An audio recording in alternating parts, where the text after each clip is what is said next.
the tradition. Here he goes. See you later. And he's got it. Touchdown! Touchdown! ABC Sports Championship Television. On the opening weekend of college football, the Sooner Nation is ready. So is Heisman winner Jason White, as number 2 Oklahoma is set to take on the Falcons of Bowling Green here in Norman. And we send it to John Saunders, who has a brand new dance floor in New York City. Which two teams will strut their stuff and perform in perfect rhythm when the dance card for Miami is filled out in December? Florida State has been the Samba Kings of the ACC for more than a decade, but the dance floor is suddenly crowded as Miami and Virginia Tech have shuffled into the ACC. Georgia hasn't had many missteps the past couple of years, but the Dogs must find a way to slide past the defending SEC and national champion LSU Tigers. A styling pack of fleet-footed wide receivers has Michigan the talk of the Midwest, but their success hinges on their new quarterback. The beat in the nation's heartland has been dominated by the Sooners lately, and with Heisman Trophy winner Jason White returning, Oklahoma appears in perfect tune. Will anybody accept the challenge to tango with big bad USC out west, or will the men of Troy just waltz to a second straight national championship? The season-long bump and grind will take many twists and turns, leaving only 2 teams standing. The fall dance party begins next on ABC Sports. On an absolutely gorgeous day here in Norman, Oklahoma, almost 82,000 fans are on hand here at Memorial Stadium to watch number 2 Oklahoma take on Bowling Green. Terry Gannon, along with the former star at Utah, Jamal Anderson, who then, of course, went on to 2 Pro Bowls and 8 seasons in the NFL with the Atlanta Falcons. And thrilled to have you along. Great to have you in the booth. My pleasure. With me, Jamal. Get a look at an Oklahoma team that last year ran the table during the regular season 12-0. They were ranked number 1 in the country for 15 straight weeks and then had the 2 losses at the end. But they've got 17 starters back. Oh, by the way, it includes the Heisman Trophy winner, Jason White. And when you're talking about Jason White, I got to quote the current hip-hop poet laureate, Jay-Z. What more can we say? This guy won every award college football has to offer. He threw for over 3,800 yards, 40 touchdowns to a scant 10 interceptions, and he had a 61% completion ratio. Those numbers are ridiculous, Terry. And he's back for 2 reasons, and neither are the Heisman Trophy: to win the Big 12 championship and to win the national championship. And oh, by the way, Terry, he's got a chip on his shoulder because a lot of people said he didn't deserve that Heisman after those last 2 games. And the loss in the Big 12 championship game and in the Sugar Bowl, the national championship game, it is a scary thought. A team that scored 50 or more points on 7 separate occasions last year, coming back looking for revenge. They're ready here in Norman. It's football time in Oklahoma. They take on Bowling Green. The kick in a moment. Back in Norman, Memorial Stadium. Owen Field here as number 2 Oklahoma is set to take on Bowling Green, a team that went 11-3 and won a bowl game of their own last year. Terry Gannon along with Jamal Anderson, and we go down to the 3rd member of our crew right now, Mark Morgan, down in the field. Mark? Terry, Bowling Green is a heavy underdog in this game, but with a win over Purdue and West Lafayette last season, plus taking Ohio State to the wire in Columbus, and with those 2 experiences, head coach Greg Brandon says his team has played in this type of venue before, but he did make a point of talking to his team about the atmosphere they would face today here in Norman and perhaps trying to neutralize or negate the tradition here at Oklahoma. Brandon told his guys, he says, hey, all of this stuff is a mirage, and you can't let it get to you. Terry? Well, that's the outlook coming in. There's no question about that. And I mentioned the 11-3 record last year, and Bowling Green going to the Motor City Bowl. They're playing in the MAC championship game and beating Northwestern at Ford Field last year. So plenty of confidence from those returning, but a first-year starter at quarterback in Omar Jacobs. And you wonder how he's going to react here with 82,000 at Oklahoma for the first start of his career. Oklahoma won the toss, deferring to the second half. Trey DiCarlo will get things underway, and B.J. Lane is back deep for the Falcons. On an absolutely perfect day for college football or anything else. Cole Magner also back there with B.J. Lane. 81 degrees, bit hazy, but not many clouds high above Norman right now. 70% humidity and temperatures expected to get into the low 90s, but it's very comfortable right now. Hit the ball.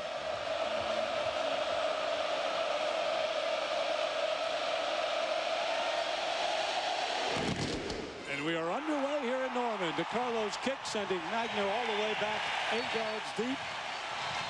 Down to one knee, and they'll bring it out to the 20 for the first series of the game for the Falcons. An offense that was ranked number 3 in the nation last year, Jamal. 497 yards they put up per game, but that was back when Josh Harris was their quarterback. Now you've got Omar Jacobs, 6'4", 224, only a sophomore, and only 28 passes in 4 games in his career. They love this guy, Terry, but it's going to be interesting. Like you said, Josh Harris was the guy. He got limited experience last year. They think he has all the talent to do some of the things Josh Harris did. Just got to go out and play. And Jamal will look right away at what Bowling Green likes to do. Out of the shotgun, 4 receivers set, 1st and 10 from the 20. And the inside give, P.J. Pope on the carry, a little bit ahead to about the 22-yard line. So a gain of 2 on the play. Outback Steakhouse starting lineups. You look at the backs and receivers for Bowling Green. 4 wide set, as we said. Magner off a record-setting year. 99 catches and over 1,100 yards. Also plays hoops at Bowling Green. Does Cole Magner, who is from the state of Alaska. So after the gain of 2, it is 2nd and 8. And right away, Jacobs having trouble having to communicate with his offensive line because of all the noise here at Memorial Stadium. Play clock at 2 as he gets it off. Quick throw ahead to the 26. It is complete. And knocked back after the catch is Todd DeBacco, their tight end. So the offensive line that Omar Jacobs will operate behind, it is a solid one. Scott Murkowski, his 38th consecutive start. First team All-MAC performer last year, but you look at Jackson and Cody at the defensive end spots, maybe the best tandem in the country. Dusty Dvorak, a consensus all Big 12 performer last year and a personality to match. 3rd and 4 from the 26.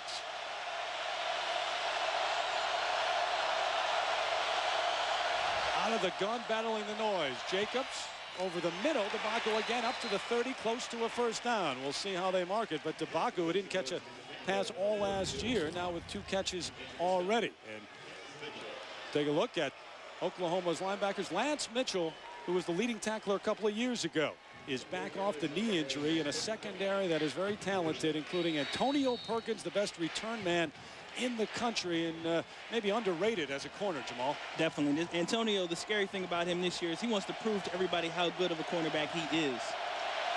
So they move the chains. Good sign for Jacobs in his first series as a starting quarterback. Quick throw out to the flat. There's Magner caught behind the line of scrimmage and dumped at the 28. Brandon Shelby, the strong safety, quick to get there, the senior from Kansas City. I like what Greg Studreau is trying to do right now. He's trying to a lot of short passes. You see him trying to get Omar Jacobs comfortable out here. It's his first start in a big game. All they're doing is short passes, 5-6 yards, just to try to get him in the rhythm of the game. A loss of 2, so it's 2nd and 12. But it's going to be a problem that the young quarterback hasn't dealt with all day long. Yeah, they played at Ohio State, played them tough. They beat Purdue last year, but he was not running the show at that point.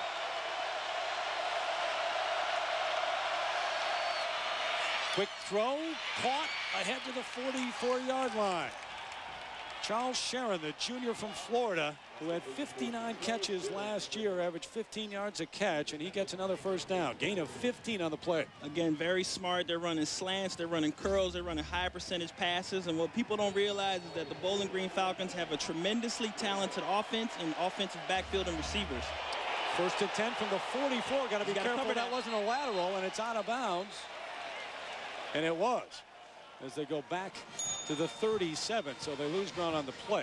I mean, Terry, this offense last year, they generated almost 500 yards a game. They were the number 3 offense in the nation. Just a different quarterback right now. And Greg said yesterday, the coordinator, that he's going to rely on all the guys, all of his specialists and the other starters who've been here before to come out and help Omar Jacobs, and that's what they're doing right now. Loss of 7, but he's perfect on the afternoon so far if you don't count that last pass, which was actually a lateral. We talked to him yesterday, and he said, you know, I'm surprisingly calm. Right. I thought I'd be nervous, and you kind of said, wait until 82,000 get into this thing. So far, so good, though. And they blow it dead before they get the play off. Luckily, they blow it dead. Oklahoma had a blitz coming from the right side. Red captain, you're going to want this 5, aren't you? Well, the mic didn't work, but new rule in college football this year, they will announce the infraction, the name and number, the man who caused it, as they have done in the NFL for a number of years. John Bible and his crew from the Big 12. And there is Greg Brandon. You can't talk too much about the job he did. A couple of years as an offensive coordinator, but last year was his first year as a head coach at Bowling Green. He went 11-3 and won the bowl game, the Motor City Bowl. But it brings up 2nd and 22. Trips to the far side. Sharon to the near side. On the roll is Jacobs. Throwing back across his body, no one's there. Magner was the closest receiver, but he was a good 10 yards shy of that pass. Very smart. They're trying to move Omar Jacobs around the pocket. Obviously have one of the best defensive lines in college football. They're trying to keep him on the move. Like he said yesterday, Studraw said he's going to throw him off. He's going to try to do a lot of different things. You see a little bit of pressure. Dan Cody, who's going to be a force all day long. Shelby coming up on the inside. Shelby was already at a big hit behind the line of scrimmage, and there is Cody, one of the captains and all Big 12 performer last year. He and Jackson at the defensive end spots, maybe the best tandem, as we mentioned, in the country. 3rd and 22. Sharon in motion, quick throw, batted down, almost picked off, could have been. Dusty Dvorak got his big paw up there and got a hand on it. It was Jackson who almost came up with the interception. Yeah, we figured to say Dusty's name a lot today. They said this is a guy on the football field they feel is unblockable. He had a tremendous year last year. A lot of the hype went to Tommy Harris, but you watch Dusty Dvorak right there. He's going to be all over the football field. It's going to be a great matchup with Dusty and Scott Murkowski all day long. Jacobs actually made a nice play, getting in the face of Jackson to stop the interception. Nate Fry on for his first punt. As Antonio Perkins is back deep, 4 touchdowns returned last year. And Brandon said yesterday, there is no way we're punting to this guy. And there you see the first punt and the boos from the crowd here at Memorial Stadium. Nate Fry will not get it anywhere near Perkins if he can help it. A punt of 29 yards, but obviously no return, and that's what they're looking for. Sooners with a 13-game home winning streak on the line, and they have won their last 6 straight season openers. Bob Stoops, 55 wins in his first 5 seasons, and it's Jason White, the winner of the Heisman Trophy, who trots out onto the field, the 6'3", 226 senior who has lost some weight, and they tell us is much more mobile, coming off that season of 40 touchdown passes and almost 4,000 yards. Quick throw out, Brandon Jones wide open on the near side, gets it out to about the 49 and close to a first down. Outback Steakhouse backs and receivers for Oklahoma. Kewan Jones nearly 1,000 yards last year, even stronger after a lot of work in the weight room in the offseason. Mark Clayton, All-American wideout, 7 Oklahoma records already, including 23 touchdown catches in 23 games here in Norman. So up at the 49, it's 1st and 10 for the Sooners. And well, you look at this offense, 10 starters back from just an outstanding year last year. I mean, through the first 12 games, they were unstoppable. Quick throw out to Clayton, who reverses field, coming back looking for openings and can't find any. That's good. May have lost a yard on the play. Offensive line for Oklahoma, all 5 starters back. It is a good one. Jamal Brown, Wes Sims, 2 of the best tackles in the nation. Brown, a 2-time All-Big 12 performer and an All-American last year. So tough assignment for the Bowling Green defensive line. They've got 3 starters back. Devin Parks, a surprise last year and only a freshman, and he made a number of freshman All-American teams. 2nd and 11, breaking through, Kewan Jones, and across the 40, inside to the 39-yard line. His first carry of the season for the junior from Tulsa. Mentioned Jamal Brown just a moment ago. He's the man that opened the way for Kewan Jones. Jamal? It's a huge hole right here, and they talked about Kewan Jones maybe not being ready last year and having the injury. He's 100% healthy, and in fact, not only that, he's a guy who's helping the 2 freshmen pick it up this year. And Stoops said yesterday how this guy is so much more mature, so much more polished, and he's going to help his team out. Gain of 11 on his first carry from scrimmage here in 2004. So they move the chains again. The pitch back. Here it comes this side. Jones trying to get outside. It does for a moment inside the 35. Pushed out of bounds at the 34 by Keon Newson. A gain of 6, but we'll call Newson's name a lot this afternoon. The defense for Greg Brandon and Bowling Green talked about that defensive front. Crosley and Parks on the ends. Thaler up front along with Williams. The backers including Javon Burks, who is a 3-year starter. The secondary led by Keon Newson, who led the team in tackles last year. Can also move out the corner for 6 fumbles. Top number in the MAC last year. And here goes Jones. Another big gain inside the 30 to the 28. You see Oklahoma asserting themselves on the ground. Kevin Wilson, the coordinator, talked about that yesterday. He's in charge of the offensive line. He said, hey, when you're throwing this ball as well as we were throwing the ball last year, we didn't really run. So it's not that we ran bad. We just didn't focus on it. He said it was a new emphasis and attitude on the offensive line. And you see right now, Kewan Jones has room to move. He had a wall on the sweep the last time. That's a tailback stream. Now he can kind of pick and choose because they got great holes so far. Chuck Long, the offensive coordinator, co-offensive coordinator, made a great point. Said, we put up the numbers in terms of points on the scoreboard. This one right through the hands of Brandon Jones. But said, who cares if you do it in the air or on the ground? Having said that, yeah, we do want to improve a little bit. We talked to Bob Stoops about his offense last year, what he expects this year. Biggest part of the year last year. We still are pushing for improvement. We need to make improvement. You would hope with all those starters back, a year more experience, a year longer in the weight room and training, that we could be a more physical team and a more productive offense this year, and that's what we're going to try and do. 2nd and 10, big hole for Kewan Jones, straight up the middle, a gain of 7, and you can see what they're trying to do early here already, Jamal. Right, they're running a lot behind David Joseph and Jamal Brown. These guys are studs. Look at this big hole. They got Vince Carter, a standout center. They're just creating gaping holes, and the beautiful thing about Kewan Jones is he's getting north and south, north and south. He's not wasting a lot of time dancing in the backfield. He's getting north and south. Well, you got an offensive line with everyone back. David Joseph, a starter last year. Brown is 29th start. Carter is 35th. Shashan is 20th. And Sims is 36th. So outside this time, inside the 15, fighting down to about the 12 is Mark Clayton. Ever dangerous Mark Clayton. Stoops said yesterday they don't want to highlight a particular player, but they're going to try to get him the ball in as many options as possible. And he said he is by far the best after the catch in college football. He's not a big guy. Guys, he's about 190 pounds, but look at him stick his shoulder down and get the first down. We're going to hear a lot from Mark Clayton, not only this game, but the rest of the season. Well, and they don't have to isolate him and go to him as often as maybe some other teams would if they had a Clayton, because they do have so many other weapons. So many other weapons.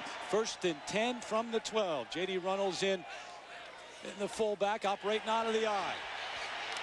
Adrian Peterson, the freshman, fighting his way inside the 10 to the 9. And this is the youngster, the freshman out of Palestine High School in Texas, the #1 high school player in the country last year. And they've talked about him all summer long here in the Sooner Nation. Yeah, you hear that roar from the crowd. Everybody's excited to see what this guy can do with this football. Adrian Peterson sweeping left, following the great fullback Runnels. Just gets his shoulder down north and south. 2 guys to take him down. That's what they talked about, how strong he is, how it's going to be hard for one person to take him down, and how great he gets to the edge with his speed and quickness. Kewan Jones back in for Peterson. 2nd and 7. Here's Jones. Tough running into the line and maybe down to the 6, call it the 7. Javon Burks, middle linebacker from Detroit, on the stop. Terry, this is an attitude possession for the Oklahoma team. They know they got an outmatched Bowling Green defense, but this is an attitude offense. You watch Jamal Brown right here. With a little hole. He's already in the pros, Terry. I mean, he's holding the guy right now. That's something that we do on the next level, but he's doing a great job right now. And you just see these guys. It's just an attitude series for this team right now. Kevin Wilson, Chuck Long, they just calling plays to get these guys' noses dirty. We don't always isolate and show you the great blocks. We show you the holds as well. 3rd and 4 now. Out of the gun. White, plenty of time. Going to the end zone. Up top, wide open for Clayton, and a touchdown. It's going to be very, very difficult to stay with this guy.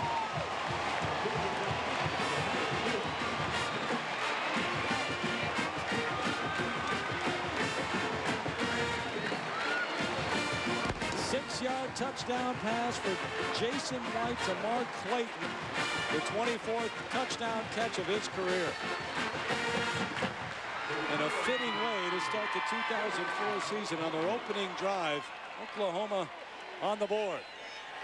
Trey DiCarlo, who was a finalist for the Groza Award, one of 3 finalists last year, on for the extra point. Kicks Up, away, kicks away. and it is good. So the Sooners, the #2 team in the nation, great start for them. Their opening drive, Clayton in the corner of the end zone, and they're up 7-0 on Bowling Green early here in Norman.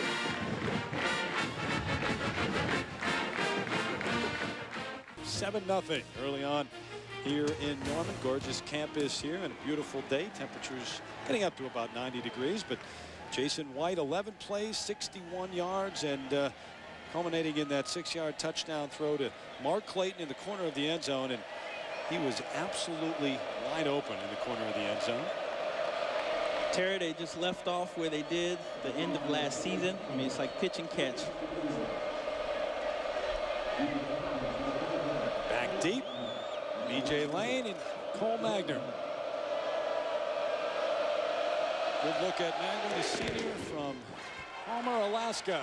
It'll be Lane watching this one sail deep. Second straight time that DiCarlo's kick will be brought out to the 20. He had 46 touchbacks last year, so he's getting used to that. Take another look at the TD pass.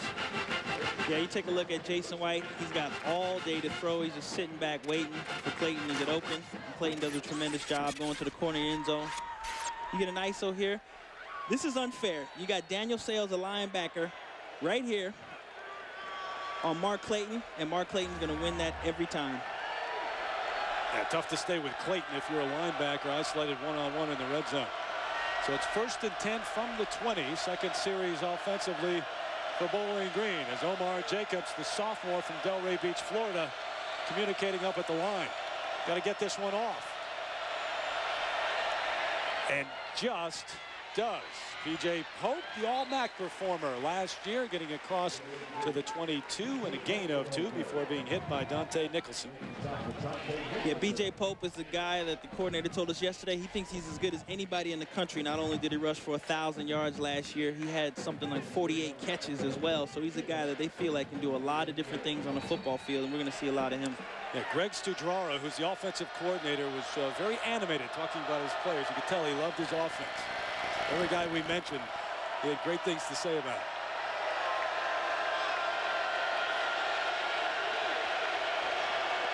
Again, play clock running down, getting on to 5 and under just about every possession. Here comes a crimson and cream jersey across the line well before the snap. Larry Burdine comes over.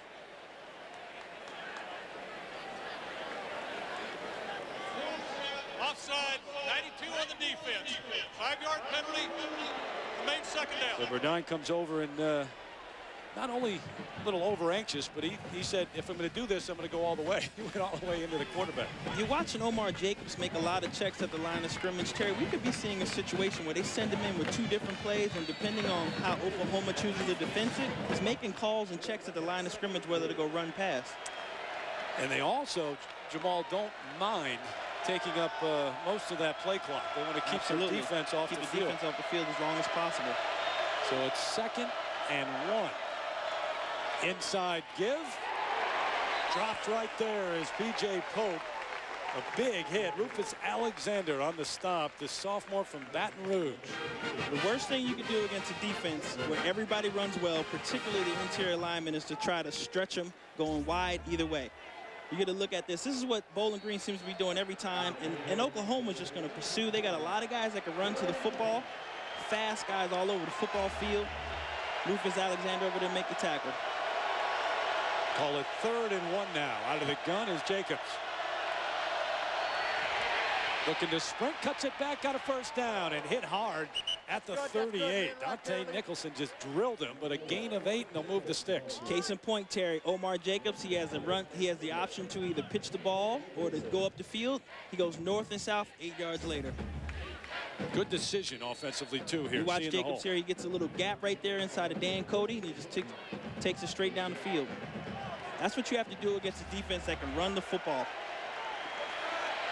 Talking to the coaches, Josh Harris last year, a very emotional quarterback. Now with the Ravens, and they said Jacobs just doesn't get too high or too low. He's an even keel kind of guy. First down, play action, batted down. It's Dan Cody high into the air to swat that one away.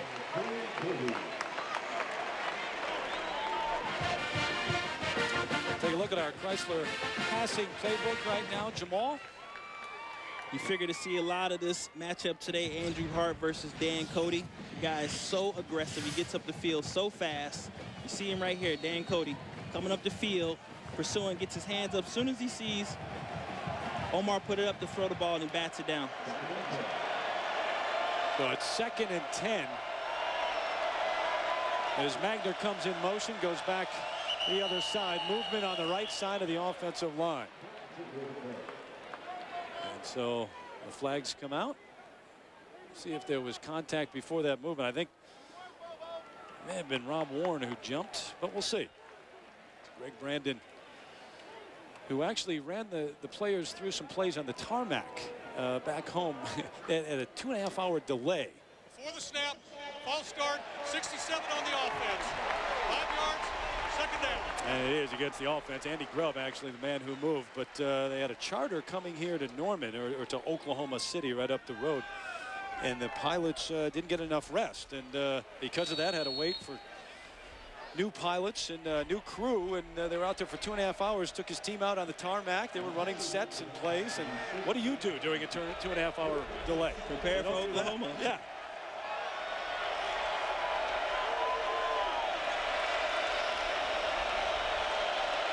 Second and 15, showing blitz. Are the Sooners, they run right to it. Pitch out to Pope, turn into corner, cuts back across the 40 and just popped at the 41-yard line. P.J. Pope, the junior out of Fairfield, Ohio. 1,005 yards last year, a gain of 8. Again, they're running a play where they give Omar Jacobs the option to either pitch or to keep it. Hands it off to B.J. Pope, who gets upfield. He had a great block right there by the wide receiver who welled off the quarterback. So it's 3rd and 7 out of the gun. Here comes the crowd noise again.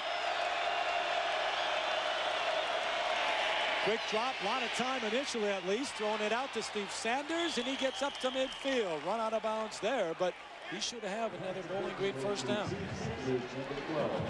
Sanders, the junior from Cleveland, who had 43 catches a year ago. You watch Omar Jacobs right here. He's got time on his hands, which is a tough thing against Oklahoma. Moves a little bit to his left. Sees Sanders out there wide open. Gain of 9 on the play, and they move the stick. Sanders with the 43 catches. Mentioned Magner with the 99 catches. I mean, they had a number of different weapons last year, and the wideouts have really helped Omar Jacobs get ready for this season with all the experience. Shotgun again, over the middle, dropped. Lance Mitchell right there to make the hit and break up that pass. Well, we have a moment of reminder, ABC's Monday Night Football beginning its 35th anniversary season with a special Thursday night edition. Super Bowl champs, the Patriots in action, taking on the Colts. Plus, you got the star-studded NFL opening kickoff featuring Elton John, Destiny's Child, Lenny Kravitz, Jessica Simpson. All happens Thursday night at 8 Eastern, 6 Pacific on ABC Sports Championship Television. You an Elton John fan? Destiny? I'm going to be there. That's going to be a good show. That'll be great. A Lenny Kravitz for you. Toby Keith, he's from right here in Norman, will be there as well. That ball underthrown, and Sanders was open. Missed opportunity as Jacobs underthrew his intended receiver. Terry, I alluded to this earlier. You're seeing a lot of high percentage passes, which is a very smart thing. Greg Studraw said he's going to try to mix this thing up. He's going to try to keep Oklahoma's defense off balance. He knows they have tremendous talent, but he knows his skill position players are talented guys as well. But he's doing a lot of high percentage passes. You see curls, you see slants, things that Omar Jacobs can complete a lot easier. Remember, Jacobs was 4 for his first 4. He's only connected on 1 of his last 6. Oklahoma showing blitz. Picked up initially, but hit as he throws, and nobody there. The pressure causing Jacobs to throw it away. Larry Burdine came in and drilled Jacobs as he threw it. You watch the pressure here, Larry Burdine coming from the wide side of the football field. Ooh, that's a painful shot. I don't know how many more Omar Jacobs can take like that. Got it low at first, got it high after that. Well, it brings up 4th and 10 as Jacobs goes to the sideline.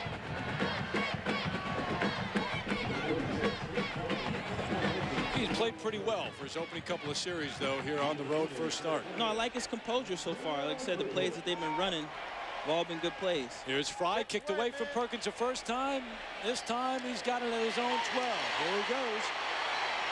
Cutting outside, looking for room, cuts back up to the 26. So they kicked to Perkins this time, but good coverage.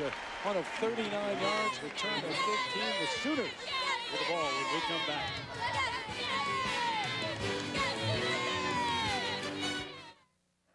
First ever meeting between Oklahoma and Bowling Green. First ever meeting for the Sooners in terms of a Mid-American Conference team. And 7-0 the last drive. Impressive. Kewan Jones carrying much of the load here, Jamal. Yeah, you can see Oklahoma's trying to come out and assert themselves. Everybody talked about how they couldn't run the ball. You get a look at Kewan Jones here running down the field. And it's a pitch and catch again. You got Jason White, Jamar Clayton, something I'm sure we're going to see a lot this year. Yeah, you got Bob Stoops with an offense that has 10 starters back, and last year scored 50 or more points 7 separate times and just dominated through the first 12 games of the season. 12-0, then that Big 12 championship loss to Kansas State, the loss in the Sugar Bowl to LSU. Jones ahead for a couple on first down, but it's because of that. We talked to him all week. He said, look, I don't want to think about that. It hasn't been a motivating factor, but the players keep bringing it up. Right, absolutely. He talked about how the players said everybody that was coming back this year, including Jason White, that all they could think about was the last 2 games of the season. They didn't want to concentrate on the first 12 and how great they were and how much they outscored each and every opponent. All they could think about was losing the Big 12 and the national championship. The teams always have slogans in the offseason to get ready on T-shirts, whatnot. Theirs, finish. Simply finish. White play action rollout. Look at his mobility. Bubba Moses the catch. The tight end driven back, and the ball loose for a moment, but they're going to call it dead right there. The whistle had blown. It was Keon Newsom who made the hit and jarred it loose, and now they talk it over, and it is Bowling Green's ball. I'm going to say Bubba Moses might have got lucky there, but the officials got together, talked about it, and it's Bowling Green ball. You watch Jason White rolling out here. Bubba Moses stutter steps inside and breaks out, and he's wide open. What a great shot. Keon Newsom. Tim Beckman said the center of his defense, the core of his defense is going to be that strong safety, Keon Newsom. He makes plays all over the football field. You got an example right there. Puts his head down, got great tackling position. Then on the way down, he strips the ball from Bubba Moses. Yeah, he forced 6 fumbles last year, top number in the MAC, and that one he just took right away from Bubba Moses. So it's 1st and 10. They call it down at the 30. Shelby showing blitz, under pressure to quick out. Magnus slips one, bounces outside, still on his feet, inside the 20, down to the 19-yard line. We check in right now to John Saunders in New York. John? Tearing the Taco Bell update. Virginia against Temple. Wally Lundy from just a couple of yards out, his 2nd of the day. And Virginia has opened up a 17-0 lead. Cavaliers rolling in that one over Temple. Gain of 10 on first down. So it is 1st and 10 for the Falcons. P.J. Lane in at tailback for P.J. Pope. And Omar Jacobs back to the shotgun at the 19. On the roll, cuts back. Got a good gain the last time with this play. And now inside down to about the 17. Dusty Dvoracek on the hit. Never disagree when the quarterback just turns straight upfield, gets 2 or 3 yards. They got great field position right now. Pretty good situation. Sitting at 2nd and 8. They got the talented B.J. Lane in right now, so Oklahoma has to look out. This guy, they can run a screen right now. They can motion this guy out. They can do a lot of things with him. 2nd and 9 for the Falcons.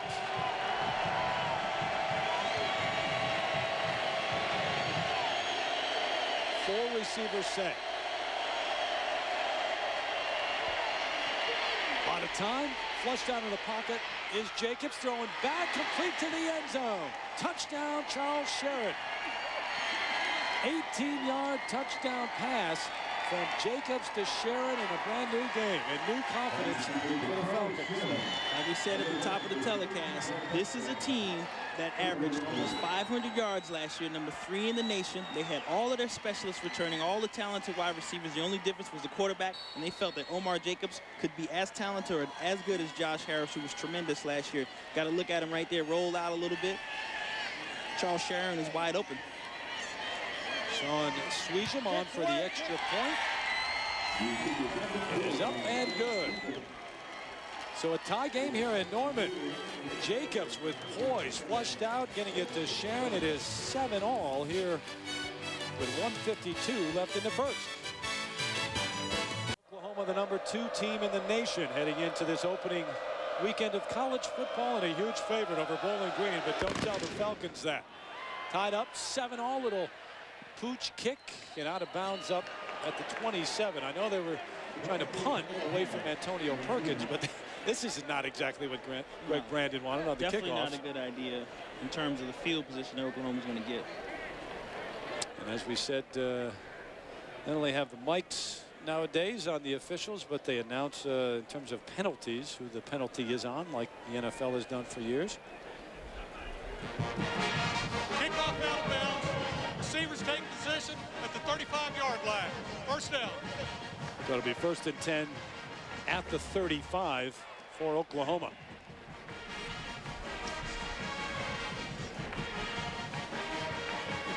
And out of bounds on that sideline. Not what they were looking for, but the defense causing the turnover and leading to the touchdown that we saw moments ago. Jamal. You got Omar Jacobs here, and ladies and gentlemen, he's not rolling out because he's under pressure. He's rolling out to open up the offense. Charles Sherritt making a great catch right there. 1st and 10. Bubba Moses in motion. They're bringing it back this way, though. Kewan Jones, tough yards ahead to the 43-yard line. Starting out with running the ball again, but Terry, I have a sneaking suspicion that Oklahoma might just open up this game, being at the 7-7 right now against Bowling Green. Good look at Ted Pipko, who made the stop. Veteran linebacker core for Bowling Green, but Jones getting a lot of work in the early going. Last year, 925 yards, almost 1,000 yards on the year. Stronger and more confident after an off-season in the weight room and a full season last year. They had a head for a first down. Up to about the 47-yard line goes Jones. A reminder, Tiger Woods been the #1 ranked golfer in the world for, what, over 260 consecutive weeks. But Vijay Singh, the PGA Tour money leader, trying to stop that this week. The Deutsche Bank Championship PGA Tour on ABC tomorrow at 5 Eastern, 2 Pacific. Final round Monday at 3 Eastern, 2 Pacific on ABC Sports. I'll be up there. TPC of Boston. Tiger with a 65 in the opening round. He had the lead after day 1. Play action on 1st down. White with a world of time, complete to Travis Wilson. All the way down to the 36 of Bowling Green, a gain of 16. And Wilson, who lost about 15 or 16 pounds, much quicker and they say much better coming into this season. Terry, I know Bowling Green doesn't want to give up the big play, but there is no way you can let the defending Heisman Trophy winner have this much time with this many talented receivers. You see Travis Wilson right there. Luckily for Bowling Green, he went up for the ball and then fell because he would have been off to the races. He had a chance if he kept his feet. You're right. Wilson, the junior out of Carrollton, Texas. Play action again. White with not much room. Straight ahead and pounded. Mitchell Crossley, the junior out of Springfield, Ohio, on the stop. Crossley, a 2nd-team All-MAC performer last year.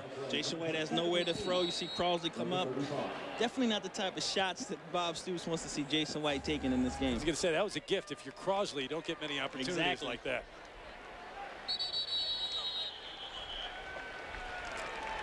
So it is the end of the first quarter. Here in Norman, we are tied 7-7. And we're back after this message and a word from our ABC stations.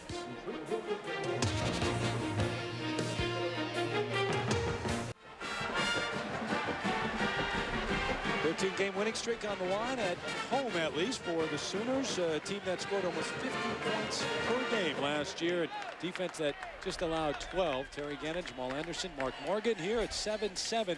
Adrian Peterson, the freshman, coming to the near side. Sidestepping one, coming back. The power of Peterson on display a little bit as he gets it down to the 22. Yeah, they talked about it yesterday. Kevin Wilson, Chuck Long, and Bob Stoops. They all said this guy is dangerous, particularly when he gets to the corner. Not only is he big, fast, and strong, but he'll stick his shoulder down. And this is a little example, people, of what he did last year, averaging almost 12 yards a carry in high school. Breaks one tackle right there. Great cut inside, gets his shoulders north to south. And when you're about 220 pounds, you're going to drag 3 or 4 people every time. And it doesn't matter what high school you play in. 12 yards per carry. It's ridiculous. Yeah. I don't care if it's 8-man football. There goes Bubba Moses in motion. Peterson going to try the left side this time. Trying to get outside, cut back. Ball loose, stripped out, but out of bounds, fortunately for the Sooners. Ryan Newble, number 98, was in there trying to grab it away from Peterson. And, of course, that's how the turnover occurred on the last possession. You get a look at Peterson right here on the toss. The thing I like about this play, you know, obviously he fumbled the ball, but he gets his shoulders down north and south, and he's looking to try to hit people. That's a great play by Newble, though, in attacking and stripping the ball. Bowling Green seems to be putting an extra emphasis like they were last year. -6 turnover, 94th team in the country. Coach Brandon said they had worked on that starting in January. Kewan Jones now in for Peterson. Here goes Jones. Straight ahead, nifty move down to about the 12. But it has been Peterson and fellow freshman DJ Wolf who have gotten so much attention during the offseason. And we asked Bob Stoops about his 2 rookie running backs. The young guys coming in, Adrian Peterson and DJ Wolf, are very talented guys that are really hard workers and have really come on in a short period of time. We're going to use them both. Adrian's a little bigger, a little stronger, but DJ, excellent balance, ability to catch the football in a great way. So each of them, you know, we're going to see what they're capable of doing. In a year to play behind this man, Kewan Jones, who fights his way down close to a first down. We'll see where they mark it. Maybe just shy of that 11-yard line. The scary thing about that last comment is we really haven't seen DJ Wolf yet. And Adrian Peterson has come in so far and played great. And DJ Wolf was the man who really moved ahead of Peterson, at least in terms of the depth chart and how they listed because of his work. He came in early in the spring semester, and Peterson had the bad shoulder through camp. And Peterson getting the work in terms of the first man off the bench behind Jones. So they do reach the chains and now move them. 1st and 10 from outside the 10. Call it the 11. Straight ahead. Jones finds the end zone. Touchdown, Kewan Jones.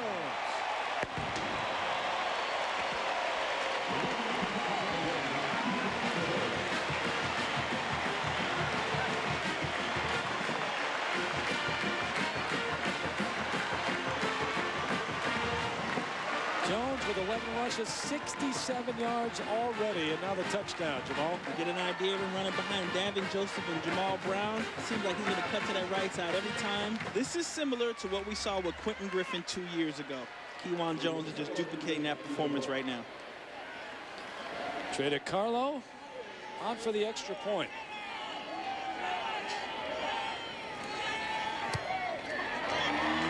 So it's 14-7 just like that. Bowling Green with new life after the turnover and the touchdown, but Kewan Jones putting the Sooners back on the board. Up 14-7 here at home.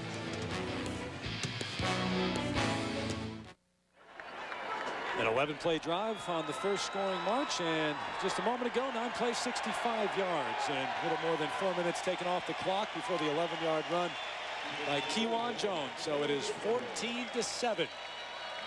Here at Memorial Stadium, 82,000 on hand. They've refurbished this place over the last couple of years and added some seats, the upper decks and the suites, and it's a beautiful place. Third time that we have seen B.J. Lane and Cole Wagner back deep. And Carlo's kick. 2 touchbacks already. Not this time, though. It's Lane from his own 5. Out to about the 17 and stopped right there. So it will be Omar Jacobs and the offensive group for Bowling Green who will start there. And we told you about what happened last year. The Motor City Bowl taking on Northwestern. And this is a team that was 10-3 at that point. Cole Wagner with the touchdown. And back then, of course, it was Josh Harris leading the way. He's now with the Ravens. But these receivers back once again. Not only did they beat Northwestern in the bowl game, but they also beat Purdue earlier in the season and took Ohio State right to the wire at Ohio State. So Greg Brandon's club coming in, not going to be intimidated. Right, they're not. Out of the gun, some room to run, but it closes quickly at the 21-yard line for Jacobs as Lance Mitchell, one of the co-captains and leading tackler a couple of years ago, on the stick. Got a moment, and we'll give you our Aflac trivia question. We've talked about Jason White being the 8th man to return and play after winning a Heisman. Who was the only other Oklahoma player to win a Heisman and return the following season? Give you the answer to the Aflac in a few moments. White, the 4th Heisman winner here at Oklahoma. Long count, quick throw, quick out, incomplete. Sharon, who caught the touchdown pass, the intended receiver. That pass was incomplete, but Terry, you know what I like, what I see so far is Omar Jacobs. He's sitting back there, he's in control, and the touchdown pass rolling out, somebody coming at his legs. Typically a guy that's nervous or scared is going to jump or try to fall on the ground. He's poised in the pocket. He's making a lot of adjustments in a tough place to play against a great football team defensively, Oklahoma. 3rd and 7 coming up for Jacobs. And he told us yesterday's been true. He didn't look frazzled at all and nervous here in his first start. But he's under pressure right now. Quick out. Nice play. Looking to get outside. P.J. Pope. He does. Across the 30, across the 35, and run out of bounds. Flags at the end of the play as Pope has a first down and more after the gain of 16. Almost on cue. We see Omar Jacobs back there. He's under pressure, but he stays poised, and he finds an outlet instead of taking a sack. Personal foul, number 13 on the defense. Late hit out of bounds, 15 yards, first down. So Eric Batsey thinking he likes the old rules when they don't announce numbers. The personal foul, Jamal. This is something we thought we'd see all day. Obviously, with Oklahoma's great defensive line, Omar Jacobs under pressure. He's going down right there, and all he does is find an outlet. Dante Nicholson's got him. I mean, he's got him. He's wrapped up, falling down. There's B.J. Pope, the outlet. It's a great play. And there's the late hit, and he was a good 2 or 3 yards out of bounds when Bassey hit him. So Stoops not happy about that. And Bowling Green on the move. 1st and 10 from the 47 of Oklahoma. The crowd louder than it's been for a while. The play clock coming down. You're not going to get this one off.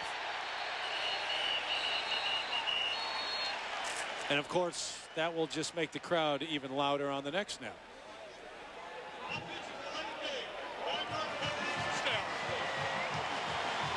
And Brandon upset. That's the first time we've seen that, although the play clock is run down close to running out. Don't forget, we're part of a doubleheader today. You're on ABC. Tell you about those coming up in a little bit, including Wake and Clemson. We'll look at the number 16 team in the nation and the Clemson Tigers.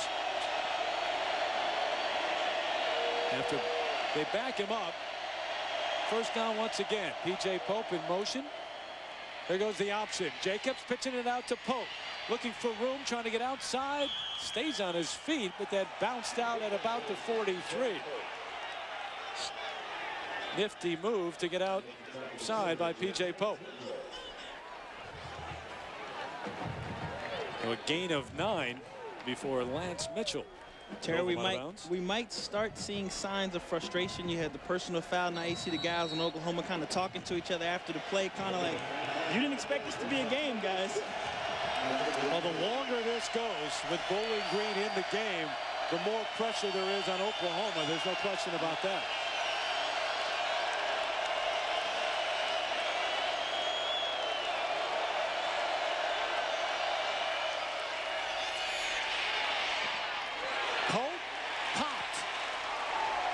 The 43.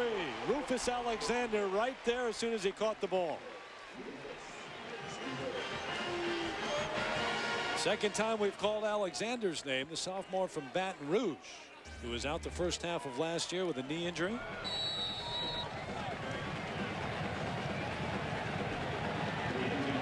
P.J. Pope saying throw it elsewhere if you're going to throw it to me. Exactly. In that situation. Throw it to me when I'm wide open. So it's 3rd and 4, and Bowling Green and Jacobs 4 out of 6. Good percentage today on 3rd downs. Out to the flat. Nice catch by Pope. Can he get there? Yeah. First down, and P.J. Pope doing a nice job of turning, catching, and then fighting his way as they move the sticks. 3rd catch of the afternoon for Pope.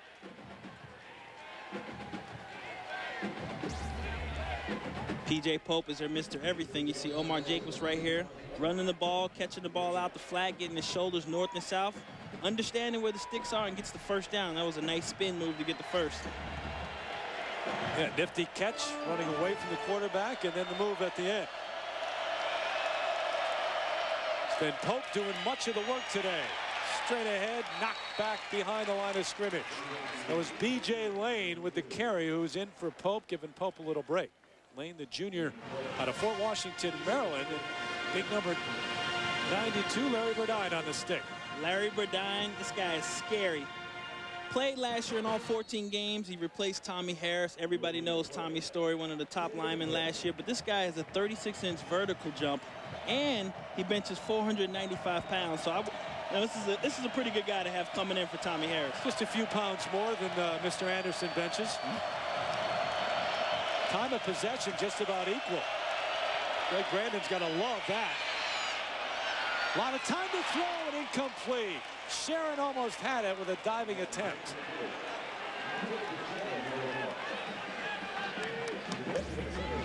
Two things I love about that play, Terry. You got Omar Jacobs, and he has time. And then you watch the out-and-up, tremendous move to avoid Antonio Perkins. Only if Charles Sharon could have held on to that football. You know, Jamal, this is an offense that does not match up with the speed of the Oklahoma defense, but they run their routes precisely. Absolutely. They know what they're doing, and this is a confident offensive crew. No question. Stoops likened to him to robots, saying how well they do everything that they do. Quick out, there goes Pope.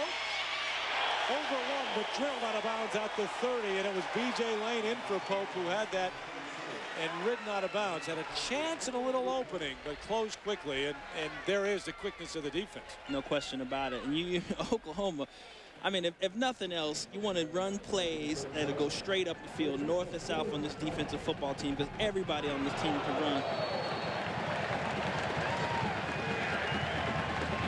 So Sean Sweejum on. This is a try of 47 yards.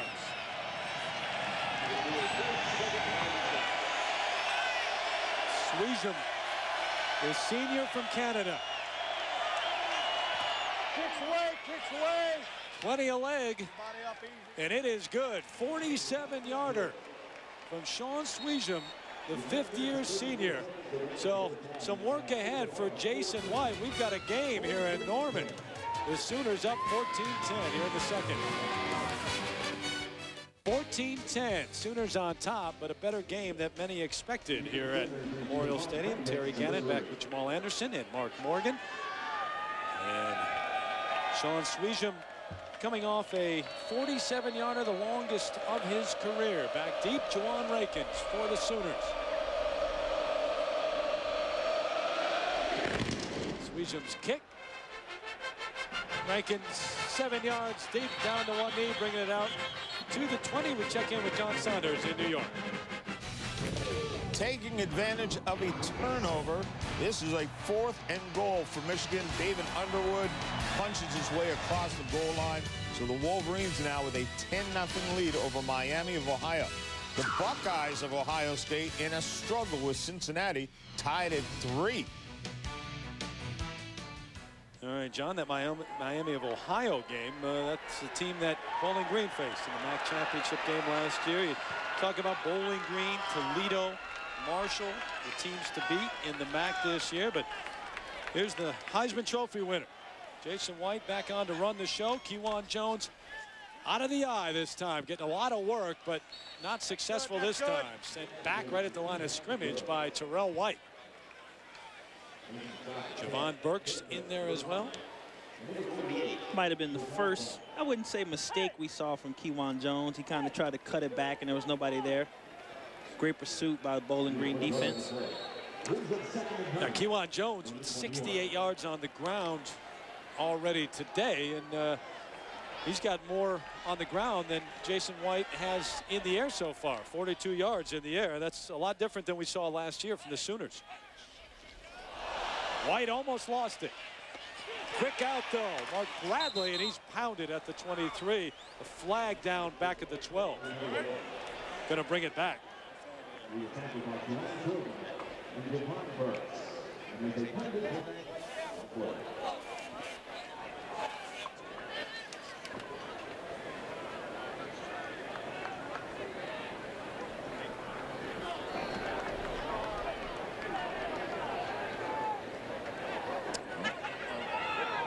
Mics are working down on the field.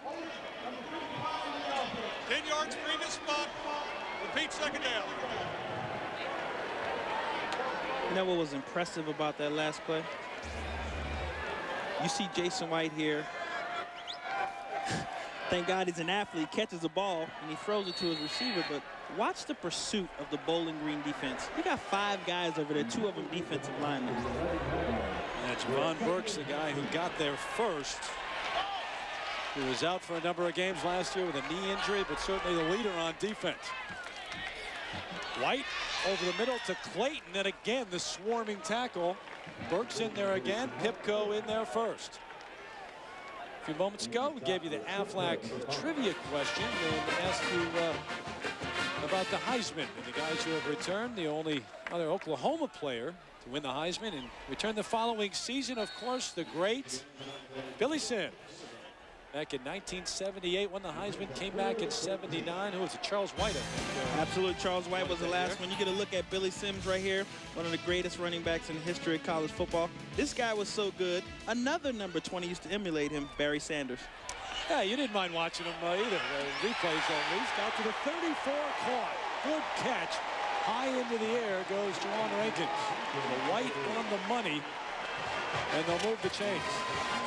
But he was. I mean, he was one of the guys that had style. Oh, he did. He could do everything. He could do everything. Gain of 17 on the play. White to Rankins.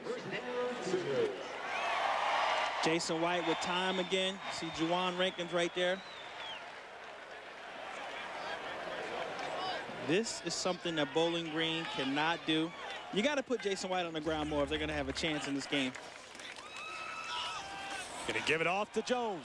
Kewan looking for Hall. Tripped up, though. Right at the 40-yard line.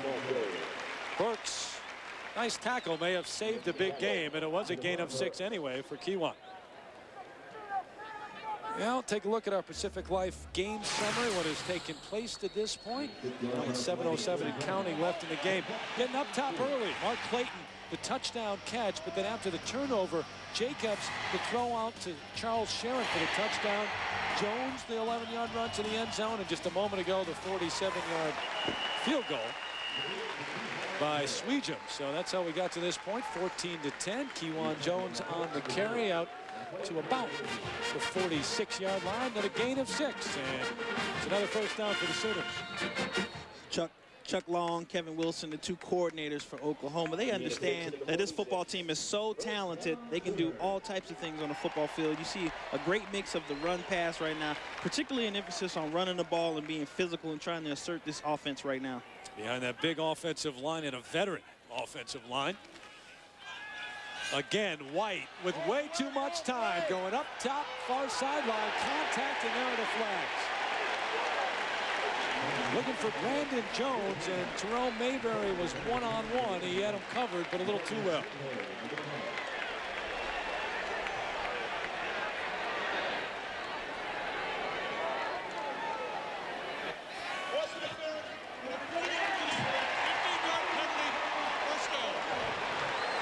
So it's 15 yards and a first down as Mayberry shakes his head and says, I don't know what he says. That was fairly obvious. Kind of unfortunate there because Terrell Mayberry looked like he had good coverage, and at the end of the play, it kind of locked up a little bit. I'd like to think Brandon Jones had more of a jersey on Terrell Mayberry than the opposite. Second look is always a good one, and Mayberry may have caught a bad break that time. Looked like Jones had a hold of his jersey and was coming back to try to get the ball.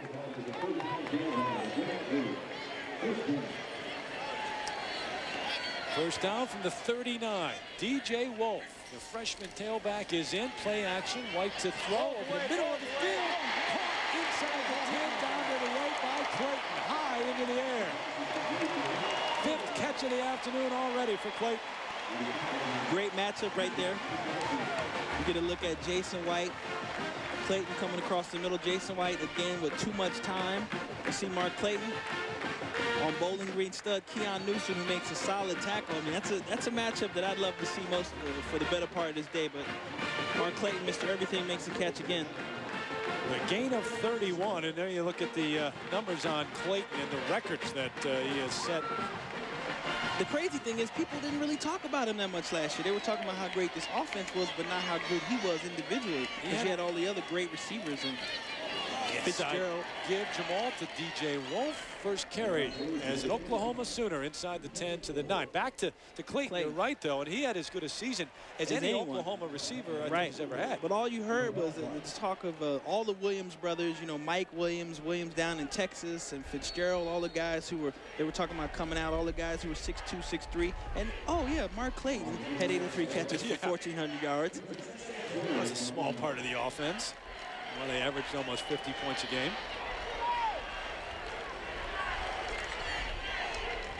Kewan Jones back in. Second down, White. Again, plenty of time to the back of the end zone and broken up, knocked out of bounds. Brandon Jones, the intended receiver. That'll bring up third and go. Looks like Tech Beekman, the coordinator for Bowling Green, is doing the bend, don't break type of offense. He's not putting a tremendous amount of pressure on Jason White. So you get a look at White right here, trying to throw to Jones. Well, White misfiring on that one, broken up, but 9 of 11 for 96 yards and a touchdown already. Oklahoma perfect on third down conversions today. Third and goal. White, end zone, Clayton, touchdown. Second time they've hooked up in the end zone today.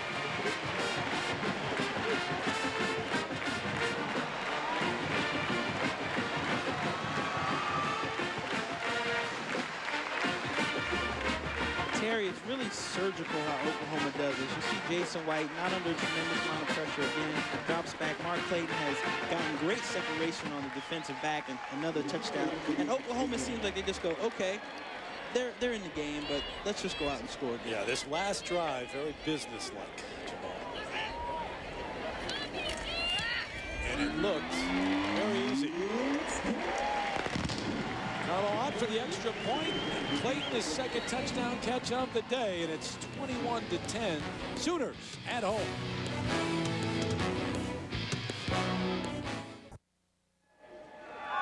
Good look at the Sooner offense so far today, and 21-10.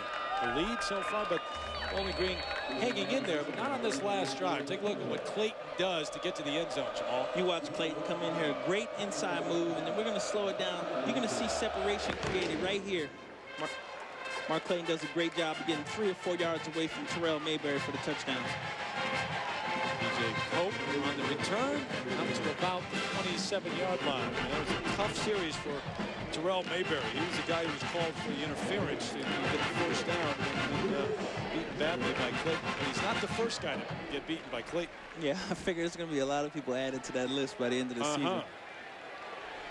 25 touchdowns now in his career. So 5:04 left until halftime for the Falcons to get something going offensively, and they've been impressive with Omar Jacobs, their young quarterback, only a sophomore. And coming into this game, he had only played in 4 games and thrown 28 passes.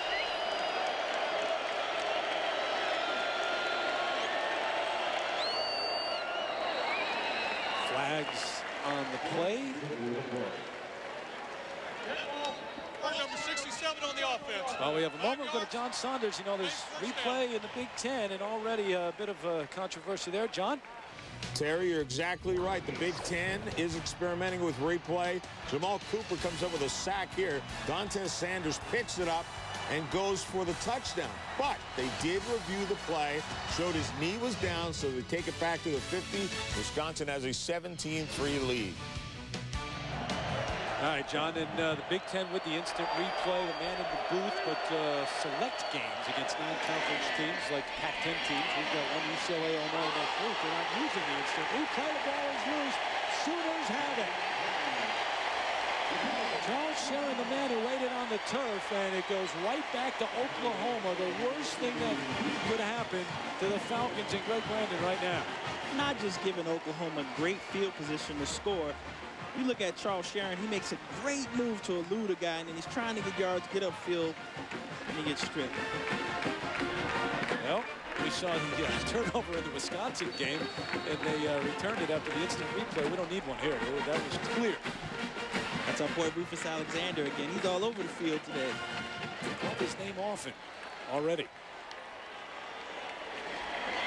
So the Sooner offense, led by Jason White, back out again, and they're not out quickly enough. They're going to call the timeout and talk things over with Bob Stoops. So 4:57 left for White to get something back on the board.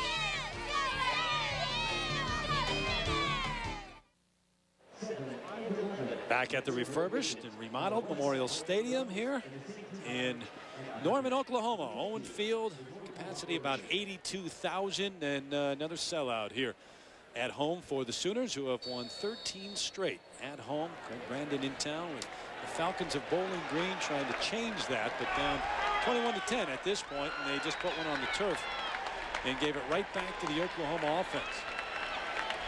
Kewan Jones operating out of the eye. J.D. Runnels, full back straight ahead of him. 1st and 10. White, quick drop, quick out. Jones hit hard as soon as he catches the ball. Forward progress going to put him at about the 25-yard line. Keon Newsom again was right there. Terry, you mentioned 13 straight at home, but they are an impressive 16-0 in September. They've never lost in September under Bob Stoops. And I asked him, Coach, what does that attribute to? He said, we got a great strength and conditioning coach, Jim Schmidt. He thinks he's the best in the country. That's why this team always starts off so strong, so fast, and so ready to play early on. Admittedly, the schedule not quite as hard in September. You play the early home games. However, this year it's a little tougher with Bowling Green here. Then you got Houston, Oregon on the schedule, and then before Texas Tech comes calling. Jones through a seam and down inside the 15 to the 14-yard line. Gain of 8 on the play from Kewan, who's had a big day already. Don't forget, coming up on the Valvoline Halftime Show, John Craig and Aaron Taylor, the former Notre Dame All-American, have highlights and analysis for you. Plus, they'll discuss college football's major off-season changes. Valvoline Halftime report in just a few moments. Also, an update on Hurricane Francis from ABC News. First down, Jones hopping over one, fighting his way down to about the 12. A running back's dream. This is the Kewan Jones show. We talked about it yesterday with the coordinators about putting an extra emphasis on trying to run the ball and be physical. And they understand they got great field position right now. They got a team who doesn't necessarily match up with them physically. And so Oklahoma's just trying to run it down their throat right now. Kewan Jones, 16 carries, 92 yards already. So ready to break the 100-yard barrier here in the first half. Moses in motion, going to hand it right back to Jones inside the 10 to about the 9. Javon Burks got there quickly. But Burks is quick from that middle linebacker spot. 3-year starter out of Detroit, one of the co-captains.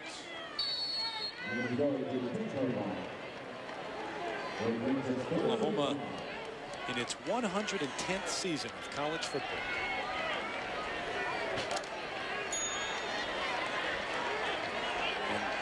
And in what they call now here in Norman the third golden age.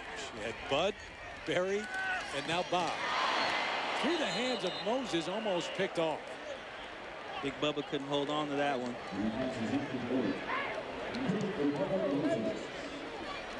Well, the only time Oklahoma hasn't scored today in terms of drives was when they turned it over. Moses gave it up to Newsom. You got good coverage here. We just talked about Javon Burks. He's all over Bubba. Bubba couldn't hold on to that one. So it'll bring up 4th down, 4th and 5, and an attempt of 27 yards for Trey DeCarlo, trying to make it 24-10. Carlo 19 out of 22 last year. On for his first attempt. Pulled it in there. Just inside the right upright. So Trey DeCarlo, the junior from Carrollton, Texas, making it a 24-10 game here in Norman. While we have a moment, we send it down to Mark Morgan. Terry, it's props time here. We've got a few things that the Bowling Green team brings for inspiration at home and obviously here on the road. This is called the Big Stick. This is presented to a defensive player following the game who had the biggest hit of the game. Let me tell you, it's pretty substantial. Also, as far as offense is concerned, they bring this toolbox, which represents the weapons that they bring. We got the hammer, screwdriver, pliers, all of those type of things, which represent the offensive weapons that the team hopes to bring on the road and use against their opponents. So we got the big stick, we got the toolbox, and obviously right now, Bowling Green kind of on the short end of the scoreboard, but they're hoping to come back. Any kind of comeback prop in the tub? Yeah, they're on the short end of the stick, so to speak. Yeah, the Teddy Roosevelt theory. Walk softly, carry a big stick on the road. We got them all. We keep going on. 24-10, and Jamal. I don't know about power tools or tools. Bowling Green needs a pickup truck right now. Yeah, I mean, they hung in there through the first quarter and had a lot of confidence, but right now after the turnover by Sharon just a moment ago, you can't obviously afford to make mistakes on the road here in Norman and expect to stay in it. Right, but like Coach Brandon said, this is a game that it's great for his kids to be a part of. I mean, they get to come to Oklahoma, play against one of the most talented teams in college football, and whether they win or lose, they're going to take away a great experience of this game. They're coming out, they're playing well so far. I mean, we have I don't know how many people thought it was going to be 24-10 at this point. We got 2:33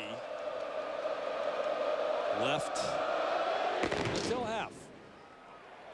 Carlos kick in the end zone. They'll bring it back out to the 20 for Omar Jacobs and the offense. Don't forget, part of an ABC Sports college football doubleheader.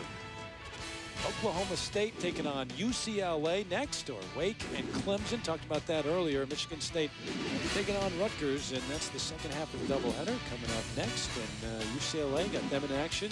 Our crew does next week against Illinois.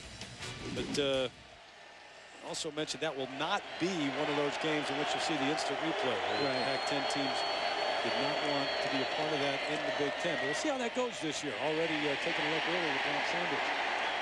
Run out of bounds is B.J. Lane. Rufus Alexander, there's that name once again. And also Jonathan Jackson was there.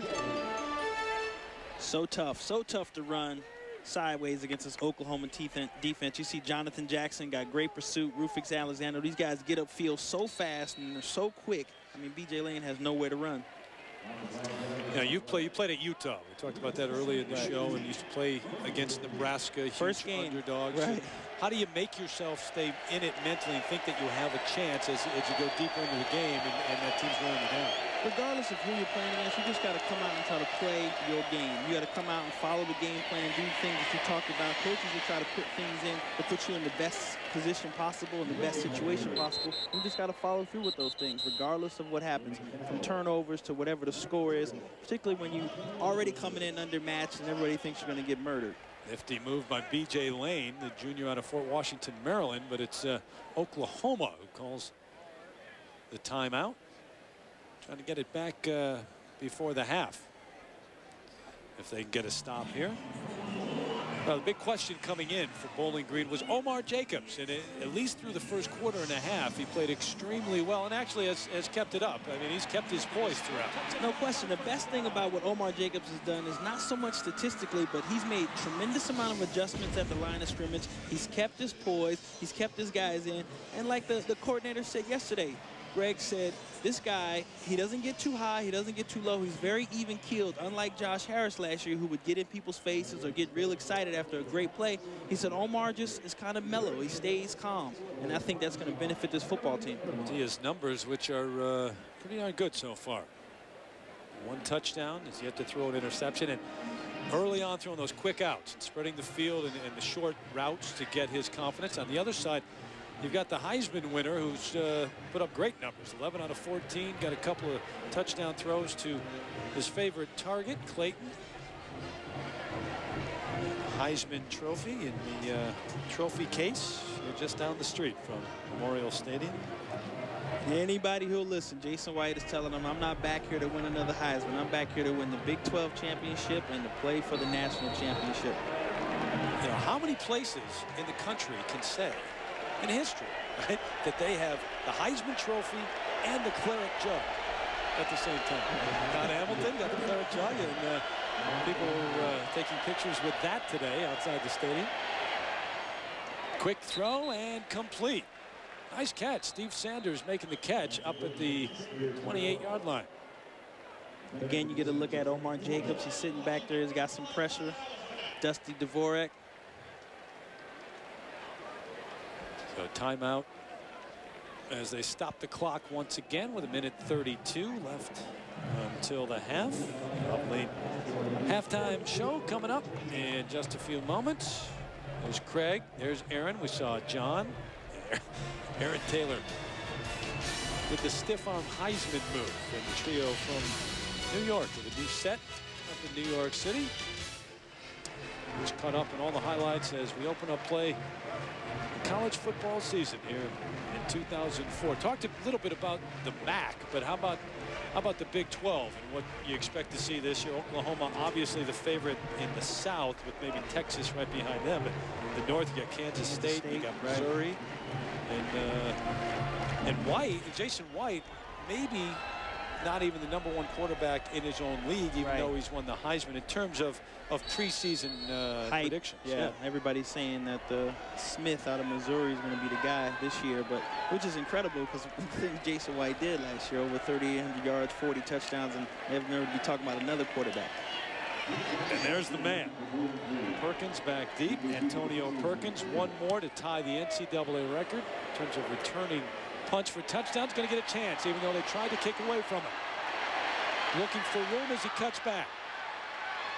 Not going to find any. Good coverage again by Bowling Green. Out to the 37. A punt of 41 yards and a return of 7. But the Sooners going to get it back with 1:19. So Jason White leading the field, leading the team out on the field, but there is a flag on the play at the 32. Illegal number 1.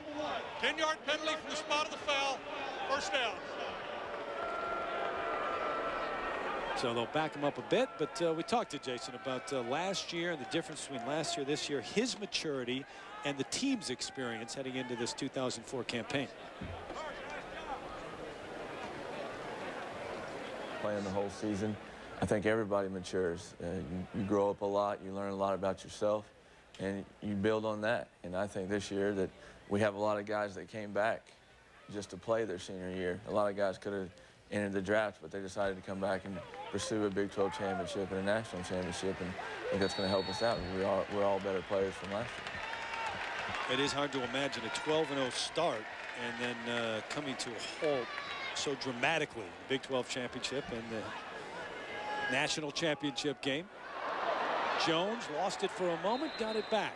Gets it out to the 25. But in terms of this offense and really White, I mean, it's not often that you have a team put up the numbers that it did last year and then have 10 starters back on offense. Exactly, and particularly a guy who won the Heisman Trophy. Jason, you know, he's 24 years old. He got a 6-year of eligibility, which is rare in the NCAA. And now he's back, and he kind of has a chip on his shoulder because everybody, all they want to talk about was not the 12 games, but the last 2 games of the season, the conference championship and the national championship.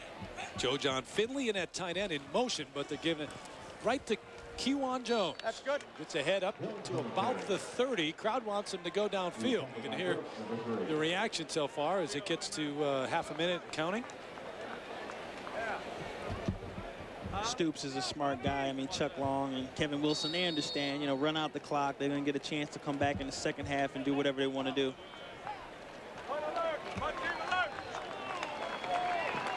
They'll take their time. They're going to let this time run out. Got the ball back, but after the penalty, Bob Stoops thinking, now let's just sit on that, take the 14-point lead and head to the locker room. So number 2 Oklahoma at home here in Norman to kick off the 2004 season. And the Sooners with the lead 24-10 over Bowling Green. Falcons hanging in there through the first quarter, but now down 2 touchdowns. Don't forget, Valvoline halftime show coming up with John, Craig, and Aaron from New York in just a moment. 24-10, your halftime score here at halftime.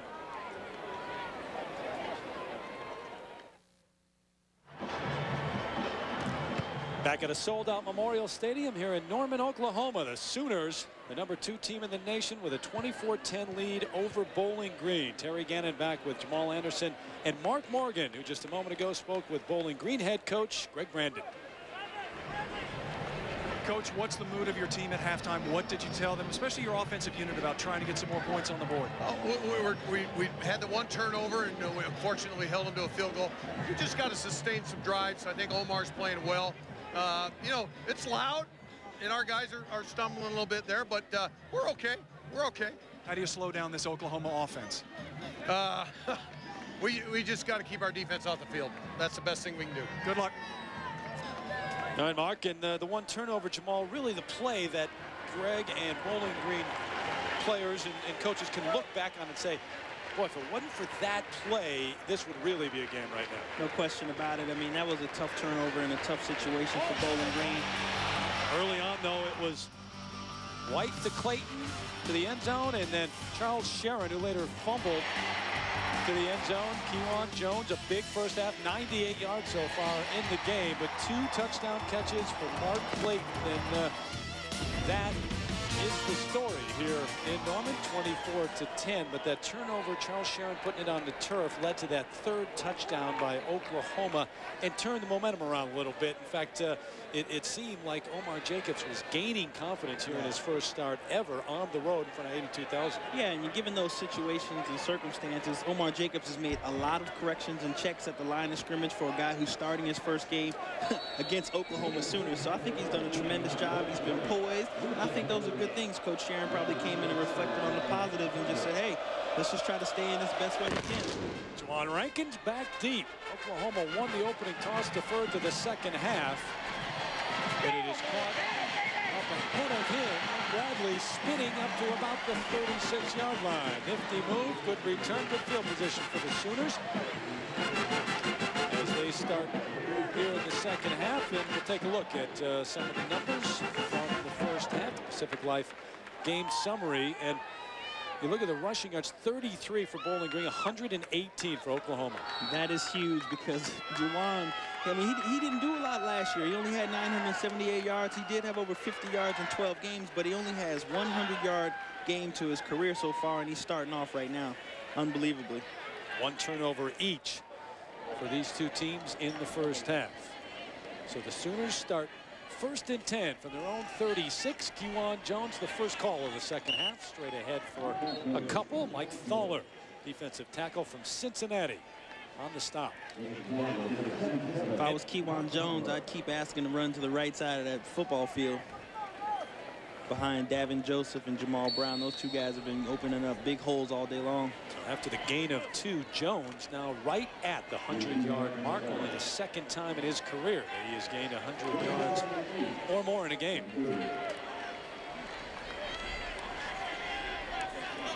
Bubba Moses in motion, coming back to the near side. Play action for White on the rollout, going to throw it to his big tight end, who is wide open and barrels his way across midfield to the 48. Second catch for Moses, but he gave it right up to Keon Newsom the first time.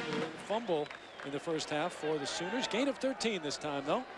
At halftime, they honored a couple of people, including Todd Hamilton. And we talked about the Claret Jug being right here in Norman, and Hamilton with just a great win at Royal Troon this year, going to the playoff and staring down Ernie Els, and the putt at 18 coming in to win the 4-hole playoff. That was a great moment. Second straight year that, as Mike Tirico called it, was an American Cinderella story in the British Open. Jones off right tackle and down to about the 43. And this was Hamilton in that playoff after the chip up just in front of the green. Before that, the play to there, and the final putt, and the celebrations began at Royal Troon. The Oklahoma Sooner is Hamilton. But second and a long 5. 4 receivers set as Jason White goes back to the gun. They'll blow the whistle and throw the flags.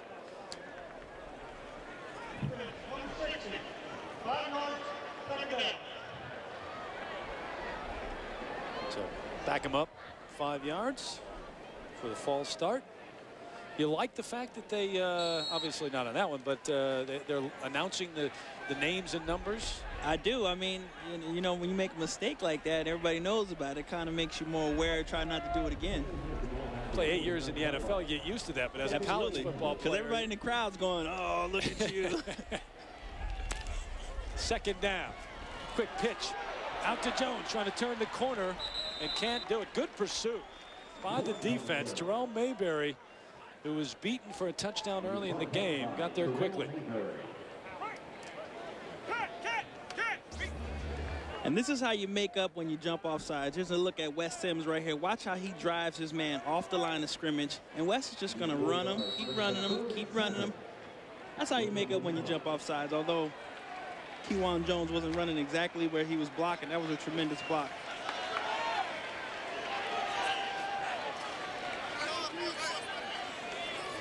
Third down for White, who is operating out of the gun again exclusively all day. Both teams do that.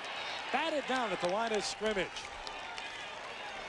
Monty Cooley, number 91, the junior from Carter, Georgia, got his hand in the air.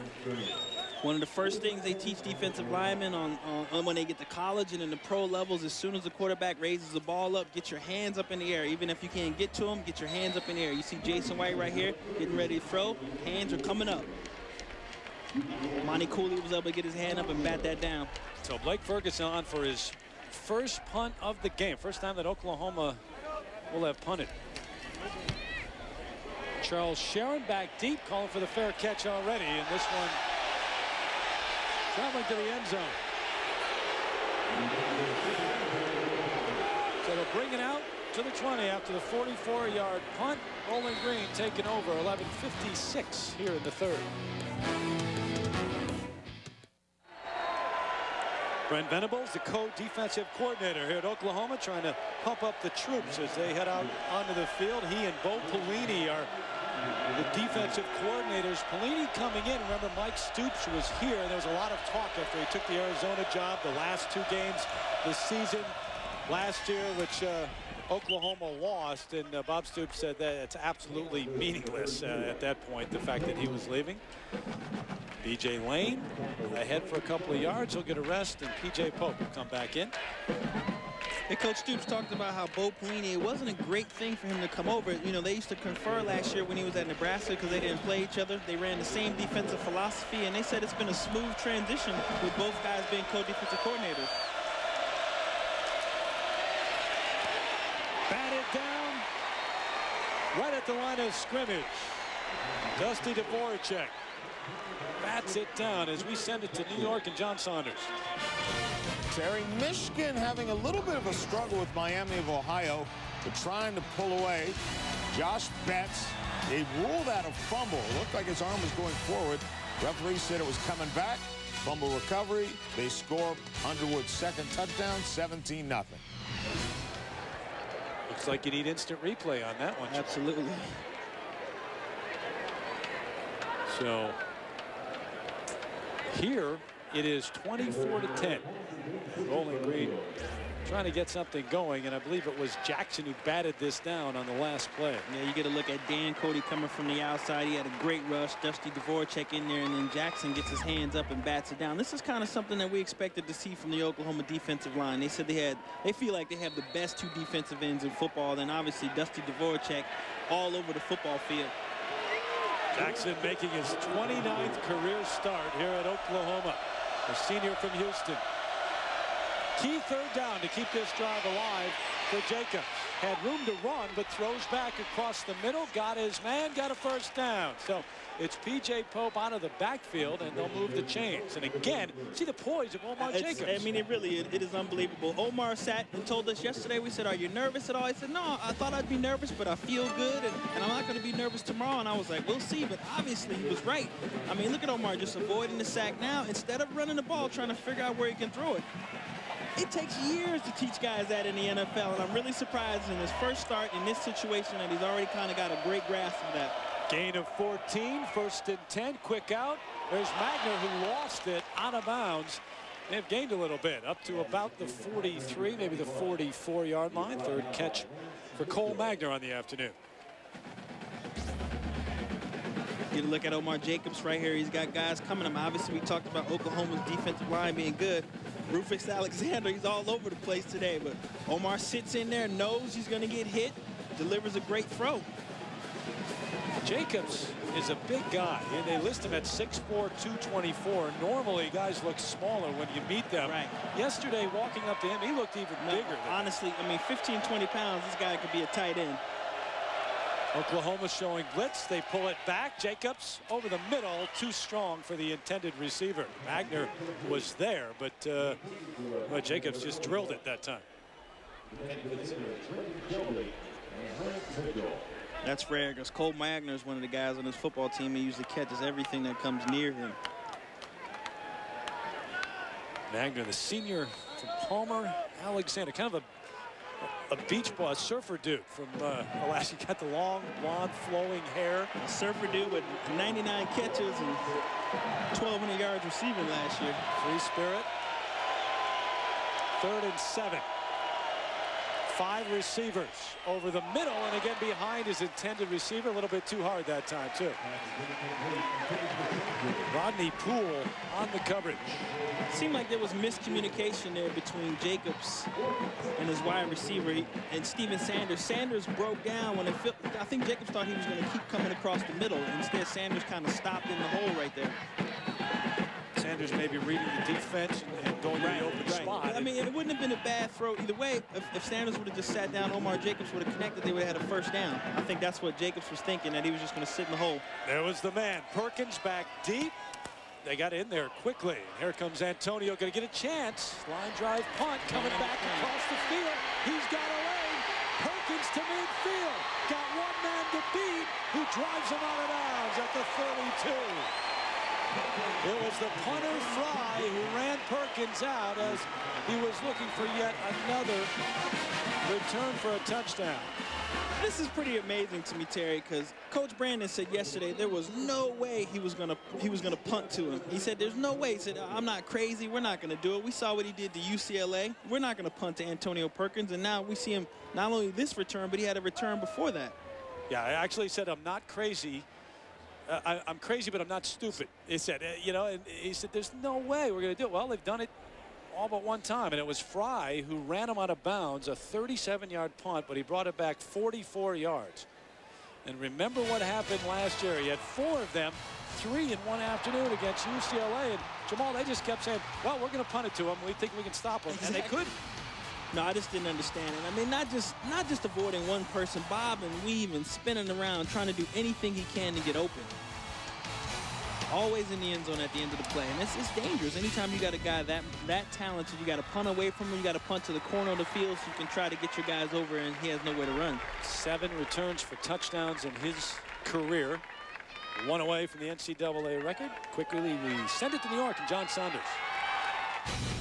Michigan now starting to pull away from Miami of Ohio. Freshman quarterback Chad Henne, 20 yards to Braylon Edwards, who takes it in for the touchdown. And the Wolverines now up 24-0. Terry. Well, it was tight early, but now Michigan pulling away in that one. And the Sooners trying to do the same here after the long return by Perkins as he hobbles off the field. This is the only drawback to having guys you count on the other side of the football. He's obviously a standout cornerback. This is the only drawback. You know, you got guys on special teams returning kicks that are starters on offense or defense. Sometimes people get hurt. Sometimes people get shaken up. And this is probably one of the things you go, hey, if this guy can return, he's a special returner. We got to give him an opportunity to return the football regardless of what could happen. Talk about all the weapons here at Oklahoma, but he is as important as any one of them. Jason White, maybe Mark Clayton, those 3. As Bubba Moses goes in motion. Adrian Peterson's in the game, the freshman. Play action, White over the middle, almost picked off. Could have been picked off by DeAndre Perry, the redshirt freshman from River Rouge, Michigan.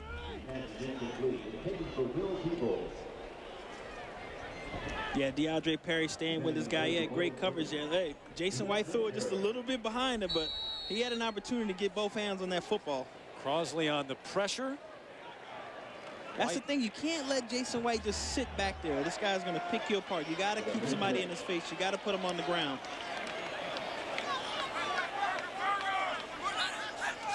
Second and 10.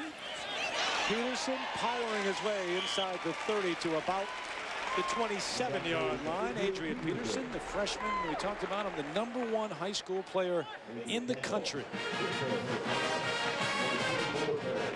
More of a power back than anything else. Yeah, and he's going to get 6 or 7 yards, man. Again, he's running behind Davin Joseph, and he's running behind Jamal Brown. Jamal Brown, the standout right tackle. And every time they run to the right side, it seems like they're going to get 4 or 5 yards a pop. Those guys are very, very talented. Who rushed for almost 3,000 yards and 32 touchdowns his senior year of high school. Bouncing outside, coming back this way. Trying to get loose and keep the ball at the same time and dragging the tackler down to the 25. And they love it here at Memorial Stadium. Keon Newsom was the man who had him. The highlight of that play, you're looking at Adrian Peterson. Obviously, play supposed to go right. Bumps into Jamal Brown and comes back. But the highlight of this play is right here. Jason White getting involved. That's what the crowd loves to see. They love to see the quarterback not afraid to mix it up, being one of the guys on this football team. That energizes not only the crowd, but this football team. Could have used a little better technique, but yeah, the effort was there. 4th and 1. First time either team has gone for it on 4th. Kewan Jones slips one, gets the first down.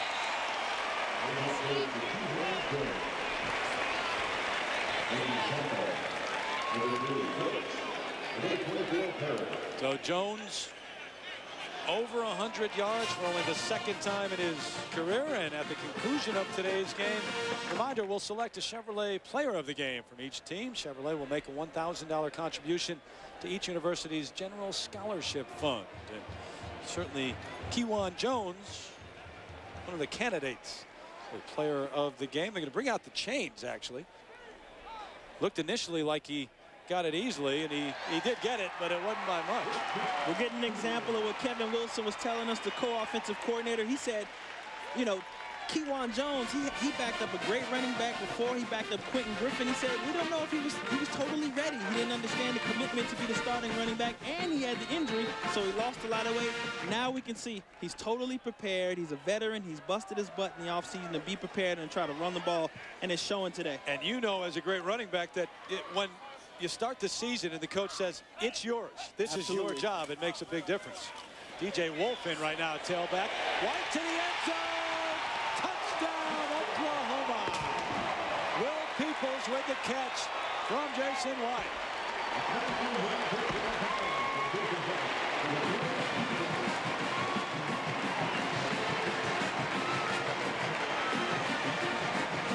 What do you expect, Terry? You give Jason White time and the talent that he has around him, all the wide receivers and all the talented guys. Will Peoples coming here. Jason White is just sitting back there. He could have a cup of coffee. Will Peoples runs a great corner, post, right to the middle of the field, and he's wide open. 24 yards on the touchdown. And DiCarlo on for another extra point try. And no good. He missed it left.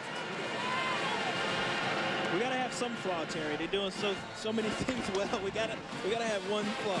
They are human. And here's Peoples in the end zone with a diving touchdown catch. It's 30-10. Student here at home. Student Union here on campus in Norman. 82,000 plus. Terry Gannon along with Jamal Anderson and Mark Morgan.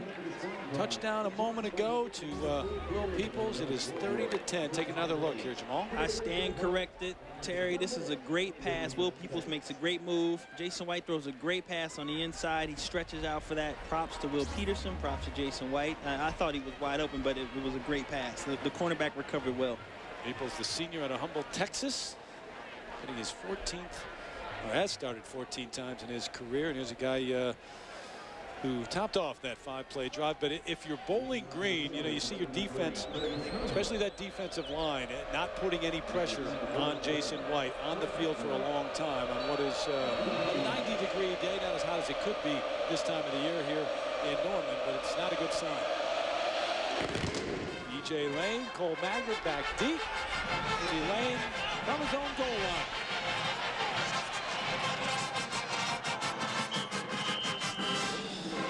Out to the 23. And Omar Jacobs will try to get the offense going from there. Full day of college football today with our doubleheader. Don't forget tomorrow back with you at 1:30 Eastern, 10:30 on the West Coast. Syracuse taking on number 25 Purdue. Special presentation of college football on Sunday with the NFL a week away. Boilermakers, a team that Bowling Green defeated last year. If you're Jacobs here, you're 15 out of 26. You've played well. Does he need to start to look downfield a little bit more, try to move the ball? I think they've done a good job being in control, trying to mix things up. They've moved the ball well. This is what they've been doing well all game long, the run-pass option. Run the ball north and south. P.J. Pope.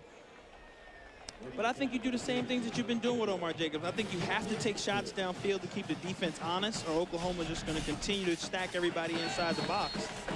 Gain of 5 for Pope, the junior out of Fairfield, Ohio, as Mitchell was in on the stop. Saw one shot that they took early with Charles Sharon, and it was very close. Yeah, barely. I mean, just bounced off the tip of his fingernails. Everything else has been short, out of the backfield, over the middle. 2nd and 5 on the rollout. Cuts back across the 30 up to about the 31. I think they're also right now, Terry, putting an emphasis on keeping the defense off the football field. I mean, they don't want Oklahoma's offense to roll out any more than anybody else. So I think right now it's like, let's run the ball. Let's try to control the clock. Let's try to keep our defense off the football field and see if we can have success doing that. Brings up 3rd and 2 for this Bowling Green offense. That was the number 3 offense in the country last year. Remember that, almost 500 yards of total offense per game. 5 receivers set. Jacobs gets it away somehow as he was thrown to the turf by Dan Cody.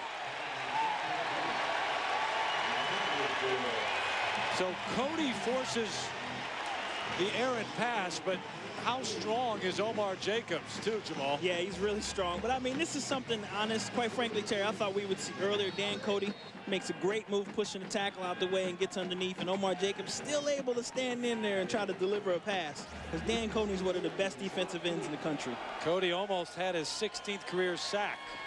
Fry going to punt it away. T.J. Carswell. Now the man back to remember Antonio Perkins left. He was hobbling. with the injury after the 44-yard return on the last punt. So it is down at the 27-yard line, 42-yard punt. They'll return 30-10. Sooners up here at home.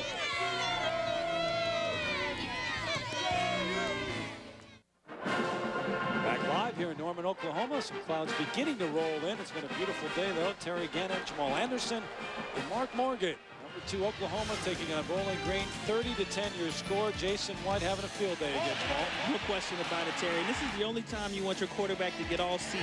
He's cool, calm, collected, and he's in control. Jason White picking up where he left off last year in the regular season, leading this Oklahoma Sooners football team. 2 touchdowns early on to Clayton, who was the man, by the way, who was in returning that last punt.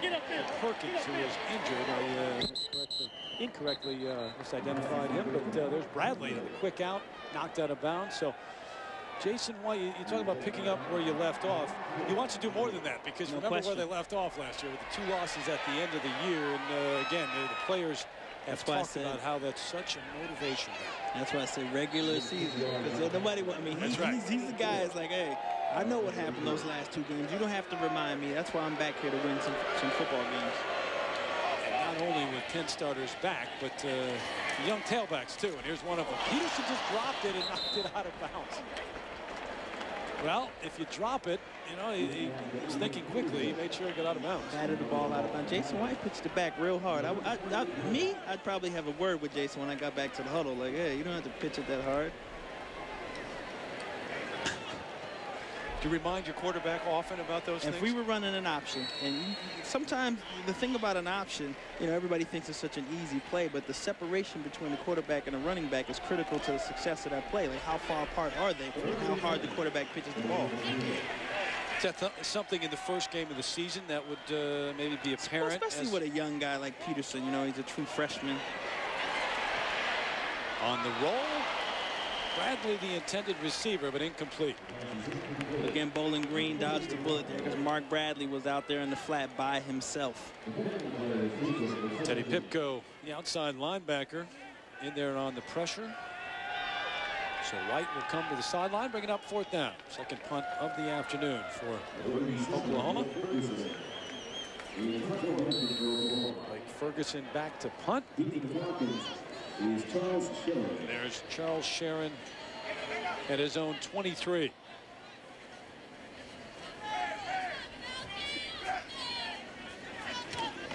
Low snap, and he just gets it off. Does Ferguson. Sharon may be able to return this one.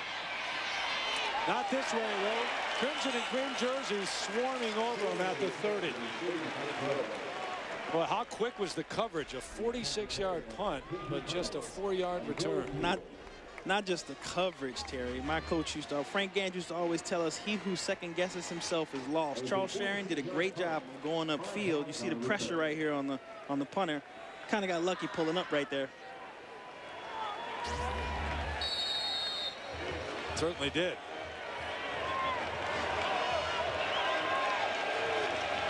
So it's 1st and 10 from the 31.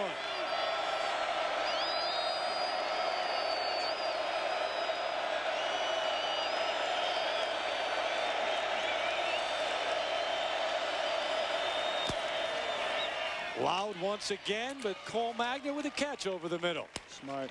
His 4th catch of the afternoon. While we have a moment, a reminder, told you earlier, Monday Night Football kicking off its 35th anniversary season. Special Thursday night edition, Patriots taking on the Colts, and also the star-studded opening kickoff. Elton John, Destiny's Child, Lenny Kravitz, Jessica Simpson. That's Thursday night, 8 Eastern on ABC Sports. Also, Jamal Anderson. Yeah, I'm going to be there. Toby Keith's going to be there. That's going to be a tremendous game to start the NFL season. I mean, Toby Keith, a part of that as well. 2nd and 3. Jacobs going to keep it this time. Trying to get outside and can't. Lance Mitchell all over Jacobs.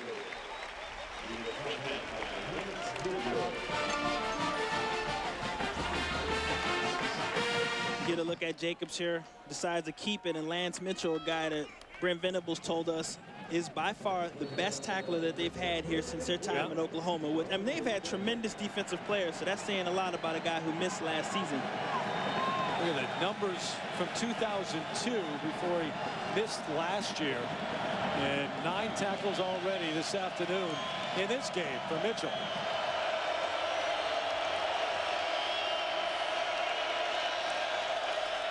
Third down, time for Jacobs. Stewart right behind the intended receiver, B.J. Lane. And again, a little bit too hard. A little bit too hard, but B.J. Lane had an opportunity to catch that ball. He was right where he needed to be. He would have turned around and got the first down easily. So Omar might have been a little bit excited, but that ball went right through B.J.'s hands. So you don't think Jacobs needs to work on that touch? You think it's a receivers? A little bit, but I don't think it was so hard that B.J. Lane couldn't have made that catch. You know, I think he was already looking to move before he caught the ball. There's Perkins. Good news for the Sooners fans. Antonio back in, going to return this one. Clayton returned the last one. Be very interesting to see what Greg Brandon decides to do with this punt. Nate Fry, will he kick it to Perkins this time? Short punt. Perkins did not call for the fair catch. He wanted to return it, and they were just waiting for him at the 30. But there's a flag out about the 38-yard line of Oklahoma. Watch this. I think Antonio Perkins is trying to prove to us that he is, in fact, healthy. Number 36. Penalty will be 10 yards from the end of the kick. First down. So they'll bring it back a little bit from that 30-yard line. Penalty going against Bob Stoops' club. But Perkins may be the only man in America who would not have called for a fair catch. Exactly. I tell you where he might have benefited. You watch Perkins come up. The Bowling Green guys are kind of breaking down because they got to give him a little cushion before he catches the ball. So he doesn't really get hit that hard because everybody's kind of breaking down and trying to give him space. The senior from Lawton, Oklahoma, with those 7 returns for touchdowns, but maybe an underrated corner. He's got something to prove this year about that. Inside give. Kewan Jones cuts back. That's the 25 to the 27-yard line. A reminder coming up later, time permitting, of course, the Thrifty Car Rental post-game report. John, Craig, and Aaron in the studio featuring highlights and analysis across the country. Opening weekend of college football. Terry, I think Bowling Green is going to get a proper dose of Kewan Jones and Adrian Peterson for the rest of the second half. I mean, Oklahoma's got a 30-10 lead, in control of this game. They're just going to try to run it now. Kewan with 112 yards on the ground already. Keep it right there, coming to the near side. Cutting back, going up to about the 35-yard line. Tough running before Javon Burks wraps him up. A gain of 8, and you're absolutely right. The Sooners going to keep it on the ground as much as they can.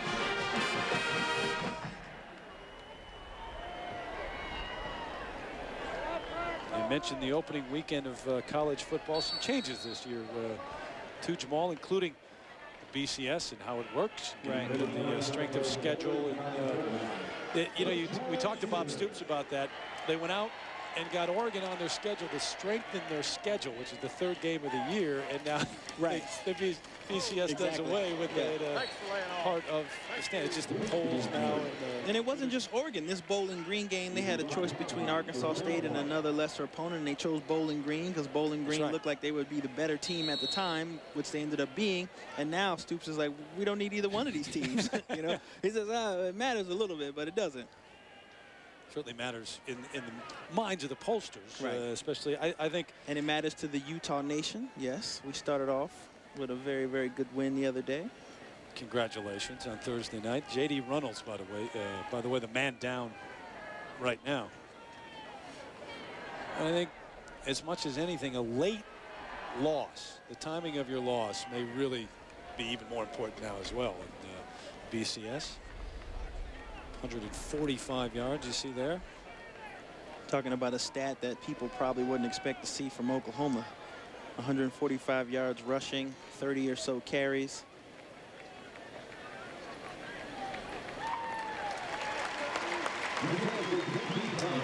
Reynolds up and walking off the field, good sign. So Perkins do the same on that previous return, but back in just a moment ago. So Antonio Perkins is okay, and Reynolds as well. Yeah, definitely. And I know those guys are excited to see JD get up, because when you make honorable mention all Big 12 and you didn't have a single carry, you know you're effective fullback in the offense.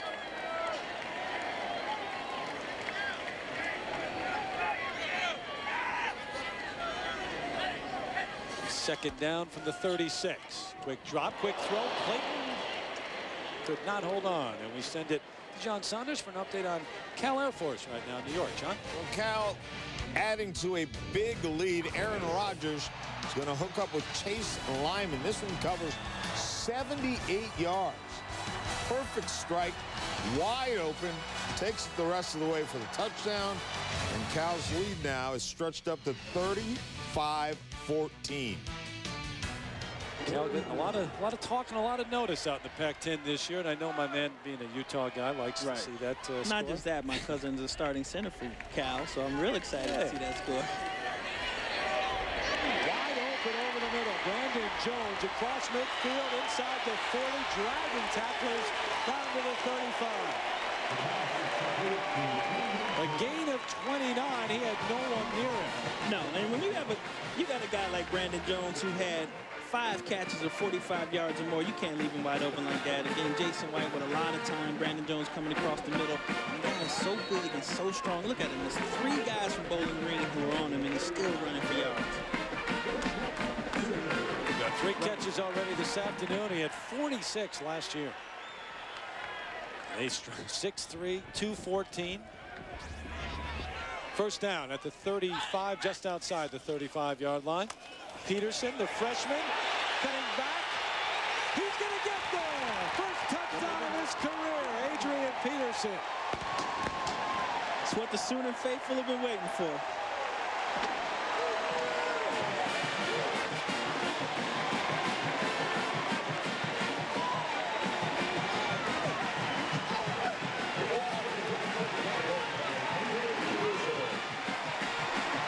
Remember this one, 35 yards to the end zone for Adrian Peterson, the freshman, and everything. #1 player in the country coming out of high school, and you look at him, DJ Wolf, quite a combo in their first year here on campus at Norman. DeCarlo, who missed his last one after, well, he set a record 74 of them last year. Much of that due to the offense that Oklahoma had, but this one is good. Yeah, this is an impressive run. You know, the guys are just going back and forth. Kewan Jones, Adrian Peterson coming in. You get a look right here at the left tackle. Wes Sims kicking a guy out. Adrian Peterson, north and south. The thing that he did so effectively throughout his high school career. And the guy, when he gets an open field, runs a sub 4.5 to be 220 yards. Look at this block right here. Watch Wes Sims going to kick out right here, and that's going to create the lane that Adrian Peterson's going to go through. Jason White hands it off, reads the block, inside, cuts, outside. Now everybody's taking bad angles. Bowling Green's missing tackles, but they're not just missing tackles. This guy's 220 pounds, and he's big and strong. Straight down the hole.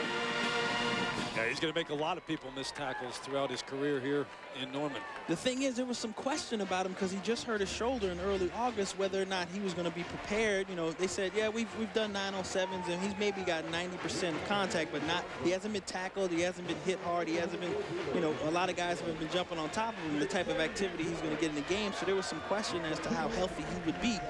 He looks fine to me. It looks okay? Yeah. All right. Celebrating on the sideline. So it's 37-10. Bowling Green hanging in there through the first quarter or so, but it has been all Oklahoma since then. Cole Magner, B.J. Lane back deep for the Falcons. Carlos kick. Forget about this one. Bring it out to the 20. So it's just the first of 2 today here on ABC. Got a doubleheader for you coming up next. Many of you will see Oklahoma State taking on UCLA out the West Coast. Pasadena, Wake Forest taking on number 16 Clemson, or Michigan State and Rutgers. Full day here on the opening weekend of college football on ABC. So some work to do for Bowling Green to get back into this one. especially for Omar Jacobs, who now, you're down 27 at this point. You wonder if the game plan changes a little bit, but they play action it out. Jacobs going to keep it, hit hard at the 25. I know they're trying to mix it up. Greg Studraw talked about how they were going to try to throw him off balance, but I don't know how much, particularly in a game that's out of hand, I would have Omar Jacobs, a guy you're counting on to be your starting quarterback, running the ball against Oklahoma. Play action right here. Omar breaks it. Fakes Dan Cody out, luckily, and then he comes up and he takes a pretty good shot right there. 6'4", 224. He could take plenty of shots and get back up. Rodney Poole hit him that time. B.J. Pope spinning back for a couple. That's it. Bringing up third down. There's your man, Rufus Alexander again. Yeah. Rufus is making amends for missing the beginning of the season last year.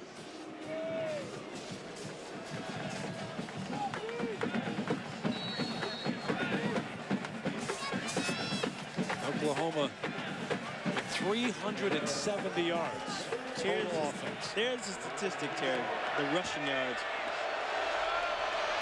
Yeah, the balance offensively that they have had. Quick out across the 30 and across the 35 to about the 37, and that's a first down. I mean, Oklahoma was frightening last year with all the wide receivers and Jason White, and now if you throw in the mix a balanced attack with Kewan Jones and Adrian Peterson, I know the rest of the Big 12 is going to be like, oh, here they come again. Yeah, it's the old story. There's no question. They just not even reloaded. They have most of the same faces back that ran through the Big 12 last year. And oh, by the way, we have the best high school running back in the nation. Yeah, and the fourth best running back in the nation, DJ Wolf. James Hawkins, his first catch of the afternoon on that last play, by the way, over the middle and caught inside Oklahoma territory. Steve Sanders in traffic coming down with it. Well, Jacobs just drilled it to him. Yeah, you see Steve Sanders on the outside here. Makes a good move coming across.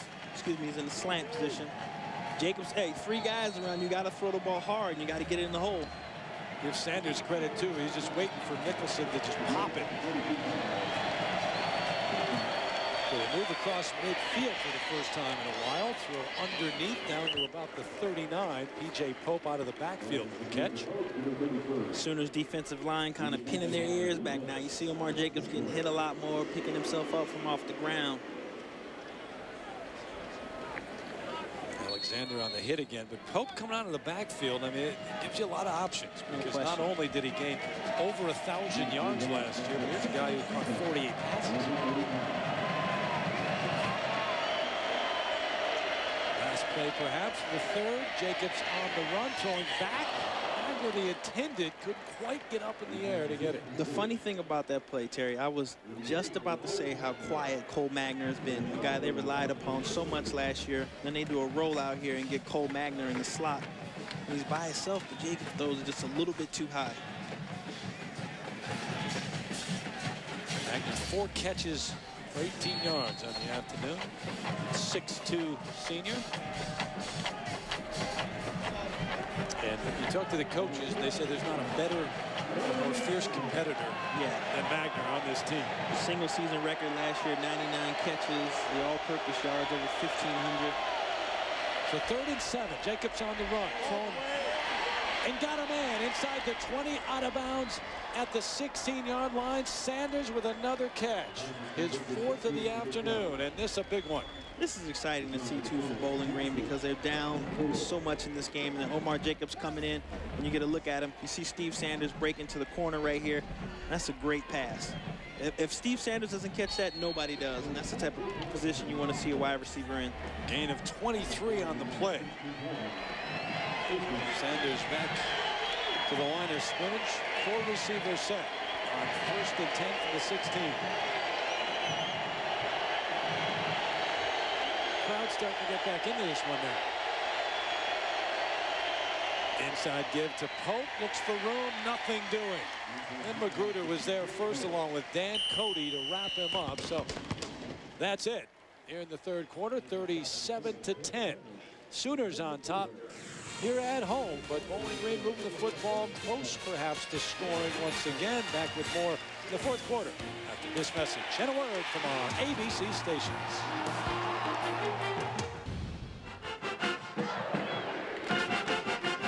Back for the start of the fourth quarter here in Norman, Oklahoma. The number 2 ranked Sooners up 37-10 over Bowling Green. Terry Gannon, Jamal Anderson, and Mark Morgan with you here from Memorial Stadium. Second down for the Falcons. Call it from the 16-yard line. Omar Jacobs out of the shotgun, battling the noise and the Sooner defense to the end zone. Sharon, a diving catch. Touchdown, Bowling Green.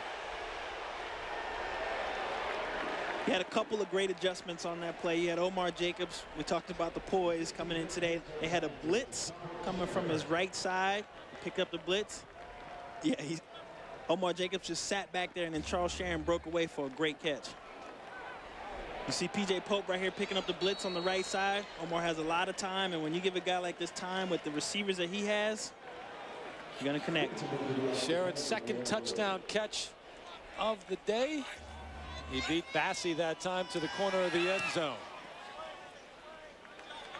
Sweesham on for the extra point. He had a 47-yard field goal, longest of his career earlier in the day. So some new life for the Falcons, 37-17.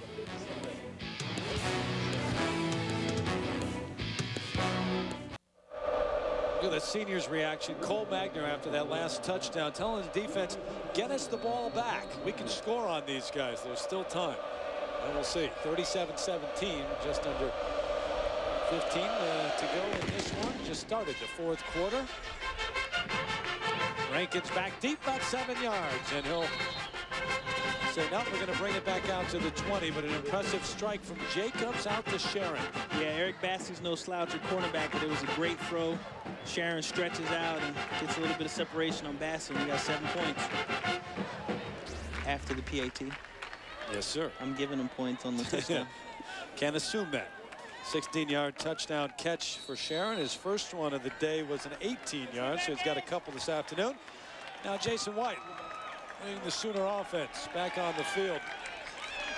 Kejuan Jones has been the man. He's the lone setback now. Jones with 121 yards on the day, trying the right side once again. Nowhere to go this time. DJ Carswell was there along with Javon Burks to wrap him up.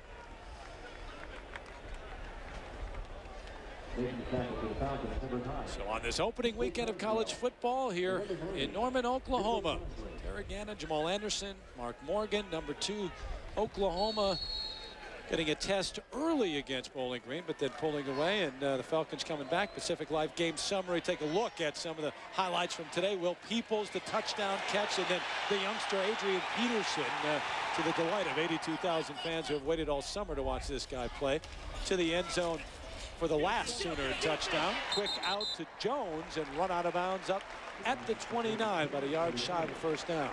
Terry, Oklahoma is like business-like. I mean, very methodical with their drive. There's not a lot of, not to say that they're not fired up for this football game, but they've come out today and just they've executed. Everybody's been really, really calm. Even when it was tight early on, it was like, okay, let's just go out and do what we do best. Let's tackle, let's run, let's catch the ball and see what happens. You think that comes with a veteran team? They've got so much experience? Not only just a veteran team, it's their first home game. They're playing against Bowling Green. Not to say that they took Bowling Green lightly, but they know physically and talent-wise that they have a great football team. Moses in motion. Operate out of the eye. This one picked off. He's going all the way. Kejuan Newsom to the house. It is a ball game.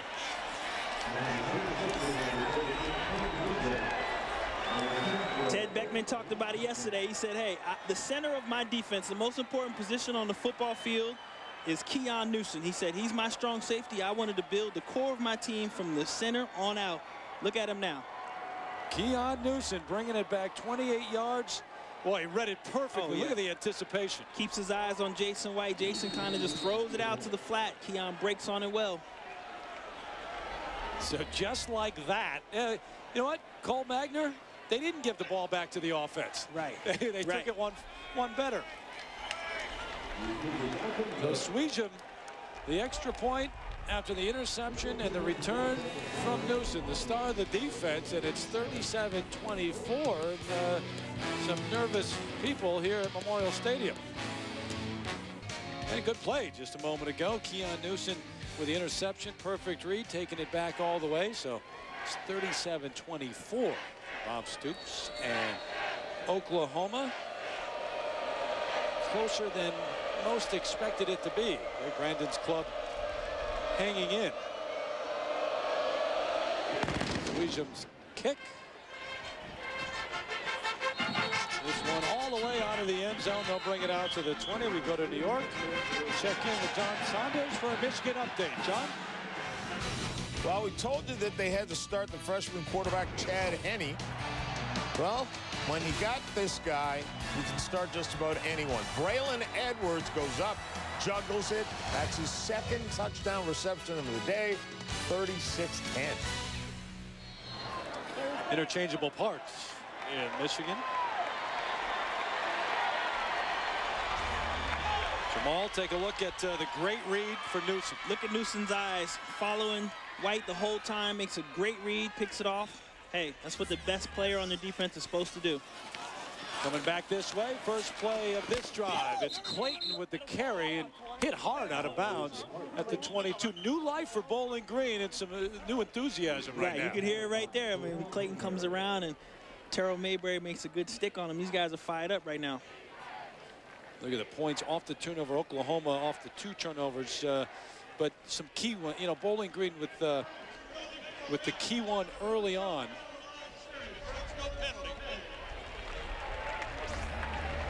Inadvertent flag. Here comes Clayton right into your house. Yeah, Thaler forces him outside, and Terrell maybe comes up and makes a great hit. Clayton is strong, though. To be 190 pounds, he got great pad level on that play.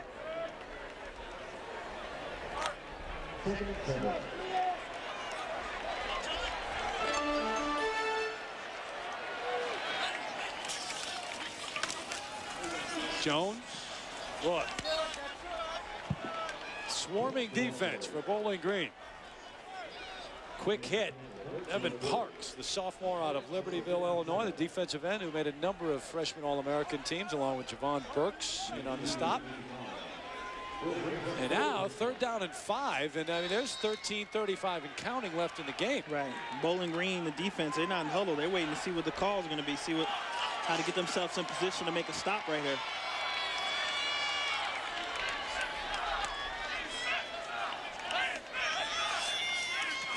White, quick drop, quick throw, got his man near sideline, trying to get loose and fighting up to the 40-yard line is Will Peoples, who caught the touchdown pass on the last drive in which they scored. So they'll move the change and a key 3rd down pickup for Oklahoma. Yeah, definitely. You know, 3rd and 5, you get Jason White back here. And he's got time. He throws the ball to Will Peoples, who makes a great fake right here. Like he's going to go out of side. Johnny Jordan's trying to hold on right now. Boy, Bowling Green would have gotten a stop there. You think about the momentum that they would have taken to the next offensive series. We'll see here. Quick pitch. Jones looking for room. Quick feed of Kewan Jones getting it to the 45. You see Kewan Jones breaking out, but Clayton made a very, very smart move. First of all, he's blocking on the outside, the cornerback, and then as Jones comes outside of him, he throws his hands up like, hey, I'm not holding this guy. Veteran move. It's the old adage, but you probably could call a hold on almost every any play. Oh, play. yeah, absolutely, absolutely. Be here till midnight. Yeah, be a night game. Jones straight ahead power running this time, near midfield. That's where he needs to get for a 1st down. So just shy of that, perhaps. See where they mark it. 28 carries, 135 yards today. Kewan Jones. And if there was any doubt as to whether Bob Stoops and the Oklahoma coaches wanted to make sure that people knew they could run the football this year, they're gonna forget about it. They're trying to erase that doubt right away. It's a good play. He's coming. He started off going upside David Joseph's side, and then he ended up going behind Kelvin Chouchon. 3rd and 1. Coming this way. Jones gets a good block and then is tripped up, but he gets the first down. Mayberry with the tackle. It looked like if he could cut back. Right. That's kind of a dicey call there, Terry, because in most situations, when you got 3rd and 1, you got the field position that Oklahoma has, you usually want to just kind of run it straight down the field. Check out Runnels. Oh. This is why J.D. Runnels was honorable mention all Big 12 when he didn't even carry the football. That was a tremendous block. And Runnels just took the helmet off of Javon Burks. So you want to play college football, huh? And you got to pose after that. Yeah.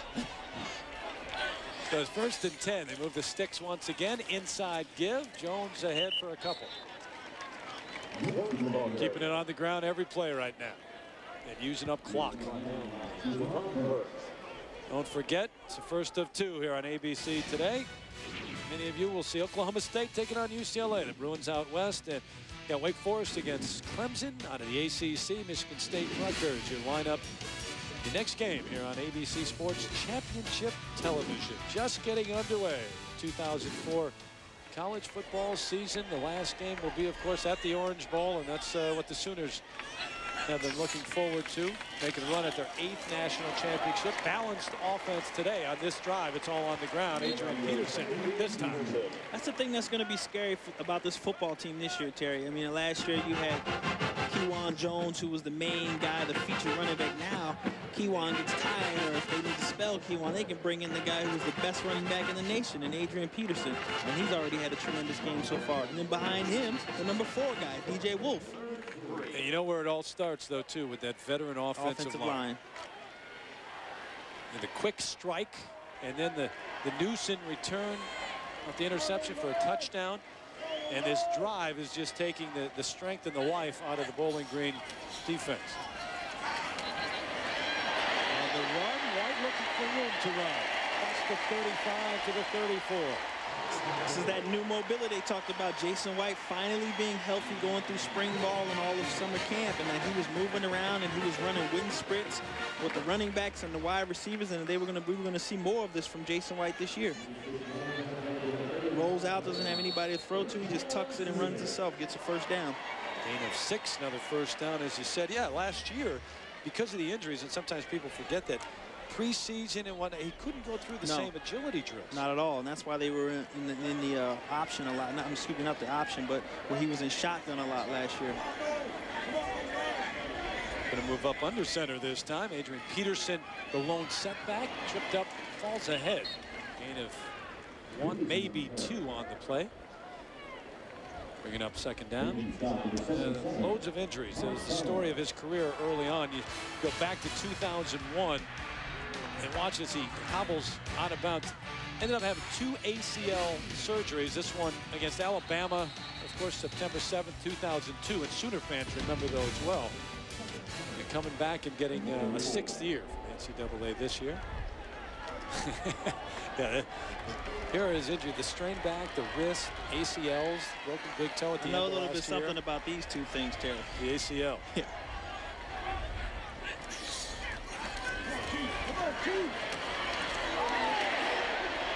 Jones stayed up longer than he should have. 30. And everything, the ground game. All about the ground game at this point. But if you're White coming back, you know, Bob Stoops has talked about it. People know the story, but even how he announced that he was coming back. Right. You know, no fanfare. No. I mean, very modest guy, not a guy who, like Stoops likes to say, he didn't have a press conference, he didn't have a media event. He just said, hey, coach, I made my decision. I'm going to come back. Okay. Yeah, and it was tell during the guys. practice. Yeah, right. I'll just tell the guys at the end of this. An impressive drive right now. Wearing down the defense of Bowling Green and taking, as we said, their life away. White under pressure, throws this one away. Going out there. He's got rid of it. Daniel Sales was in there to pressure Jason White. Good pressure by Daniel Sales, but the thing that you like about that play is Jason was backing up, was in trouble, but he got rid of the football. Didn't cost him any field position on that. There's Mayberry in there as well. Yep.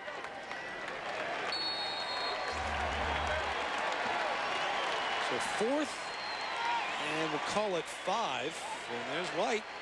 He's out there. Very long 5. And you know the crowd's going to love this. Going for it on 4th down.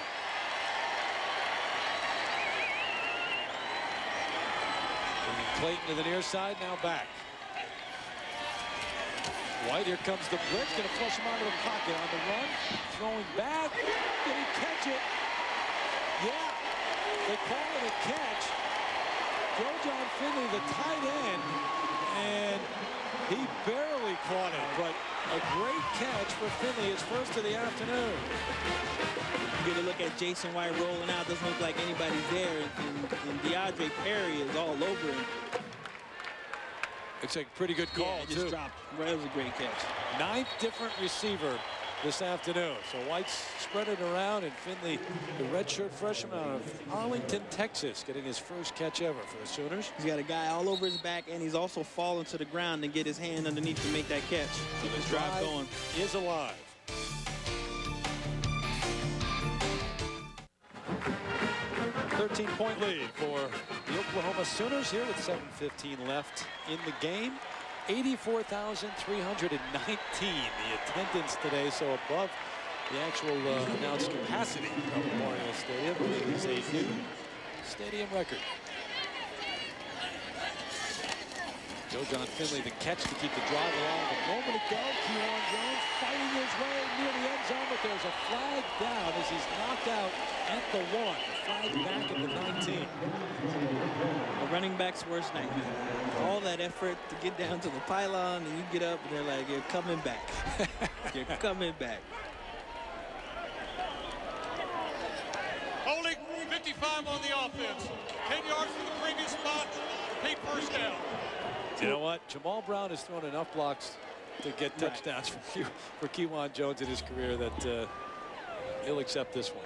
See, what people don't realize, you see Jamal Brown right here. He's got his hands, and if a referee sees where your hands are on the outside right here, that's the key. If he sees your hands on the outside and holding on to a guy, he probably could have got away with that. I mean, but what people don't realize is that running backs, we still count those yards. Official statistics don't give them to him, but we count them because it physically took something out of us to get those yards. You're the only ones, and you can't look back on them, but sure, in your mind, you can count them. Kewan trying the middle this time, down to about the 22, but sure, you keep your own stats. No, Terry, your I'm family serious. keeps your stats. Why, okay, if I was Kewan Jones, I'd be like, well, I had 185, but we had two penalties, so I only ended up with 150. Don't forget, if time permits, stay tuned for the Thrifty Car Rental postgame report. John, Craig, and Aaron featuring highlights and analysis from today's action around the country. That's if we have enough time. So it brings up 2nd and 15 at the 21-yard line. White looking one way, going to throw that way to the end zone. Had a man, Brandon Jones, well covered that time. That was Jelani Jordan, who was banged up a little bit early in the ball game, but back in and stayed there step for step with Jones. Got some pressure from Mitchell Crossley on the outside. See Jason White sitting back there. He's about to come under pressure here any second now. Mitchell Crossley get a good rush. I don't know how much longer we'll be seeing Jason White if he keeps going on the ground, even though that wasn't a bad hit. When you look at Jason White and who's behind him, obviously Oklahoma Sooner fans don't want to find out, but Paul Thompson, a junior, is behind him. But if it's a blowout, coaches from Oklahoma say they'll put in Tommy Grady and try to redshirt Thompson, get him an extra year. Junior. Going out, there's Clayton. Looking for room under the 7. And see, in talking about Paul Thompson, there was some argument amongst the local members of the media as to, how talented Paul Thompson was and that he could be playing right now instead of Jason White. Get a look right here at Jason White sitting back, time again, throwing to his number one target, Clayton, who eludes one guy. He just makes this stuff look so easy. He's on the outside. People think he's going to run out of bounds. One sidestep goes inside. And 7th catch of the afternoon for Clayton, but it brings up 4th down, and this will be a 24-yard attempt. Trey DiCarlo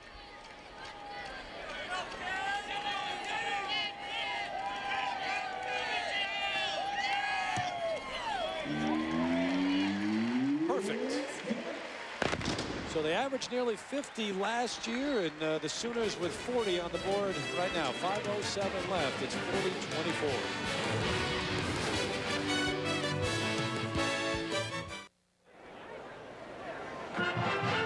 Last drive for Oklahoma, 17 plays, 73 yards. But the big number right there, 8 minutes, 57 seconds taken off the clock, Jamal. And that was coming off of the interception return for a touchdown by Newsom, and all the momentum on the side of Bowling Green. Absolutely. You know, Chuck Long got those guys together and Wilson down there and said, hey, let's just put together a strong drive. Let's get some time run off the clock. Let's be effective and do what we do best. And that's exactly what they did. Jason White throwing.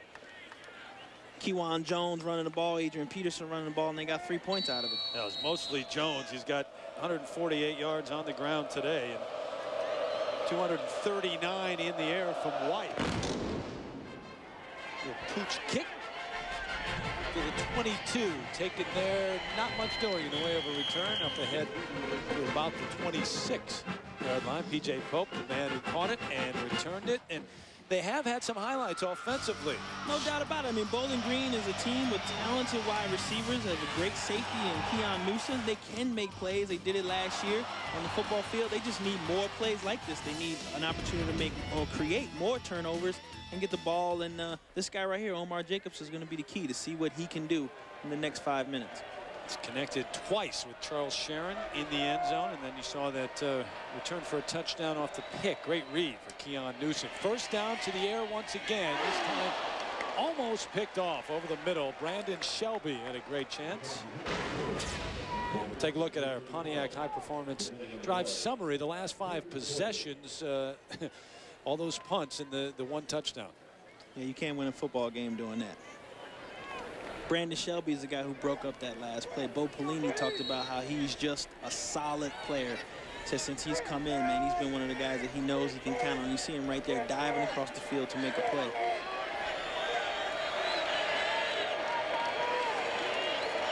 It's 2nd and 10. Agnew in motion to the near. Here's Jacobs on the roll. Got a man. It's Sanders over the middle across the 40 to the 42. So Steve Sanders with his 5th catch of the afternoon. He's had some big ones. Sanders has definitely been a key for Jacobs. They got a nice thing going right here, but Jacobs rolls out and he's got Dusty Dvorak breathing down his throat. He stood in there through the ball. He took a nice hit at the end. You don't think that's a good feeling, do you? No, not at all. Dvorak now over 300 pounds for the first time in his career. Long time to throw. Jacobs going up top. Well covered. Sharon was there, but he was well covered. Eric Bassey was right there with him. Yeah, he might have given up the 1 touchdown, but Eric said, I'm not going to give you the big one. It's good to see him try to throw it down the field. Like I said, you got to keep the defense honest. If all you're doing is throwing short routes or curls or slants, and then the guys in Oklahoma's defense, they can set everything up from 8 yards in and just play you that way. Some of the scores from around the country. Virginia, 44 points on the board. Wisconsin in the win today. Quick look back. Hope out to the 47. Clock continues to run. 4:23 and counting. Rufus Alexander did not make that last play, but he really disrupted it. If they would have had a little bit more time or been able to eliminate him sooner, it looked like P.J. Pope had a nice lane to run either way. So 3rd and 5 as they get to the line as quickly as they can.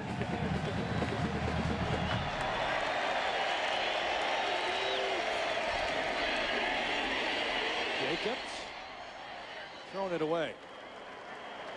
You know, many of their passes have been rollouts, getting him out of the pocket, but give that offensive line, you know, the Scott Murkowski and the guys credit, because even though we see him throwing on the run quite often, it's been by design. Right, absolutely. They've been rolling out. I mean, they understand what they're dealing with Jackson and Cody and Magruder and Dvorak. But this offensive line with Murkowski, he's one of the best centers in football right now. He's a guy that's on the short list for a lot of the top awards for interior linemen. And, you know, Andy Grubb and Warren, they've done a good job of protecting him for the most part, but they understand what they're dealing with and try to keep this guy moving and on the run so they can throw the defense off. Another game coming up next, but don't forget, back with you tomorrow as well. Special Sunday edition, 1:30 Eastern. Syracuse taking on Purdue, 25th ranked club in the nation. You look around preseason at least. The Trojans ranked #1, Right. Oklahoma #2. But who jumps out at you when you look at the great teams this year? It's hard to say right now because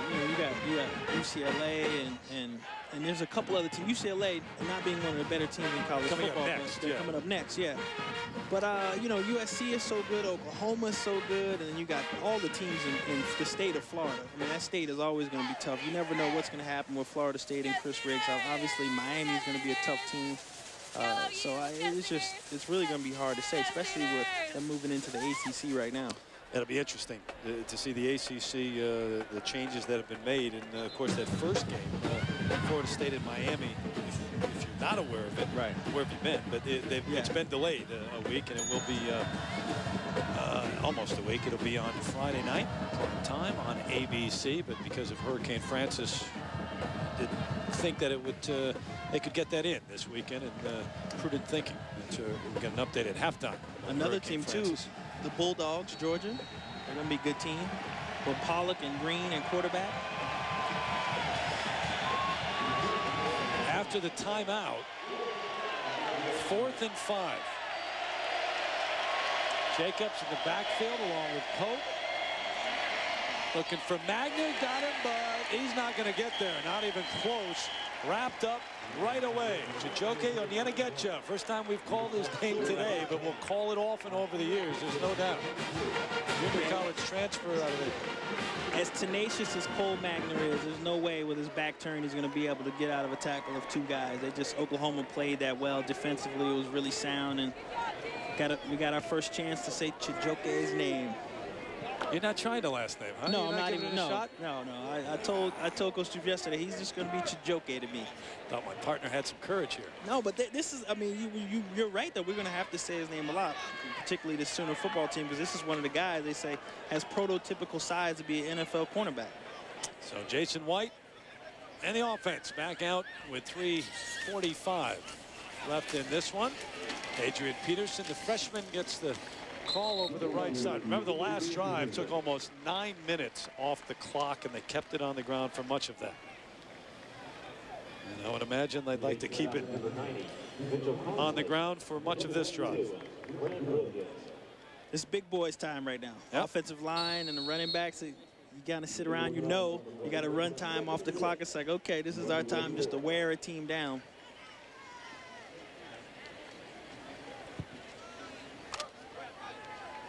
Seven national championships here at Oklahoma. Last one just a few years ago, back in 2000. And they'd love to win another one again in the Orange Bowl at the end of this year. Peterson looks for room, cuts back, and gets down to about the 40. We can hear the crowd react every time Peterson touched. Yeah, that could have been ugly. It was a solid tackle right there. If this guy gets free, he's gone. Been a long time since a recruit arrived on campus, which with as much attention as Adrian Peterson has this year. Dare I say the last was Marcus Dupree? Yeah, probably right. Who had a great freshman year and then, well, walked off the field sophomore season. How'd you end up at Utah, by the way? It must have been recruited by Oklahoma. Peterson all the way down inside the 25 to the 24. Sore subject, huh? Why are you trying to get me started, Terry?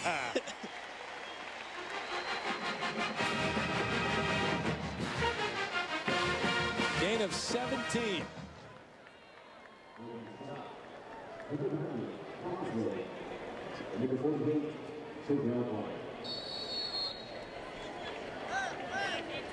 Even 17 yards on the play to the 21-yard line. First down, Sooners. So it's 1st and 10 Sooners from the 29.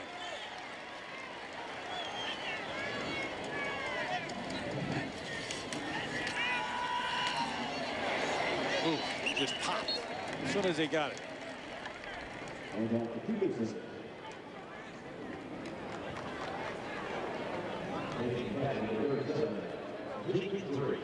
Jenkins Reese on the hit, and it was a good one.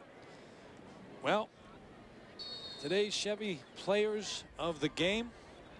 no surprise. Omar Jacobs, quarterback, 24 out of 41, 218 yards, 2 touchdowns for Bowling Green. And Kewan Jones, career high in carries and yards, 32 carries, 148 yards. In recognition of their efforts, Chevrolet will make a $1,000 contribution to each university's general scholarship fund.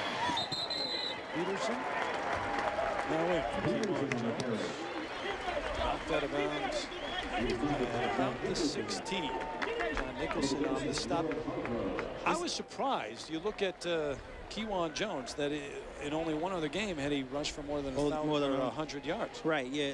He did have in 12 games over 50 yards, but they talked about how the emphasis, they had a hot hand. I mean, Jason White was so good and the wide receivers were so talented last year, and they're all back this year, but they said, you know, we didn't really put an emphasis on running the football. It was like we did so well throwing the ball, we didn't really concentrate on it. We were still winning football games, so it didn't matter to anybody here.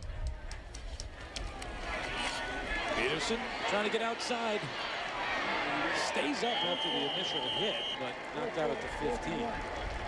Getting a lot of work, and more work than DJ Wolf has gotten, the other freshman sensation who was ahead of him, at least on paper, in terms of the depth chart. And we know how that works out, because every time that Kewan Jones has needed a sub, we've seen Adrian Peterson come in, and much to this crowd's delight, they wanted to see what this kid could do.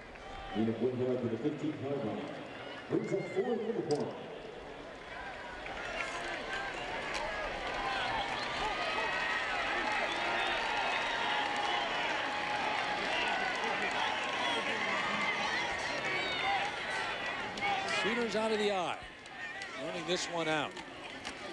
More of a challenge than many people expected, but Bowling Green with 11 wins last year. Peterson gets ahead for a couple. Been a presentation of ABC Sports Championship Television. Goodbye, everybody, from Norman.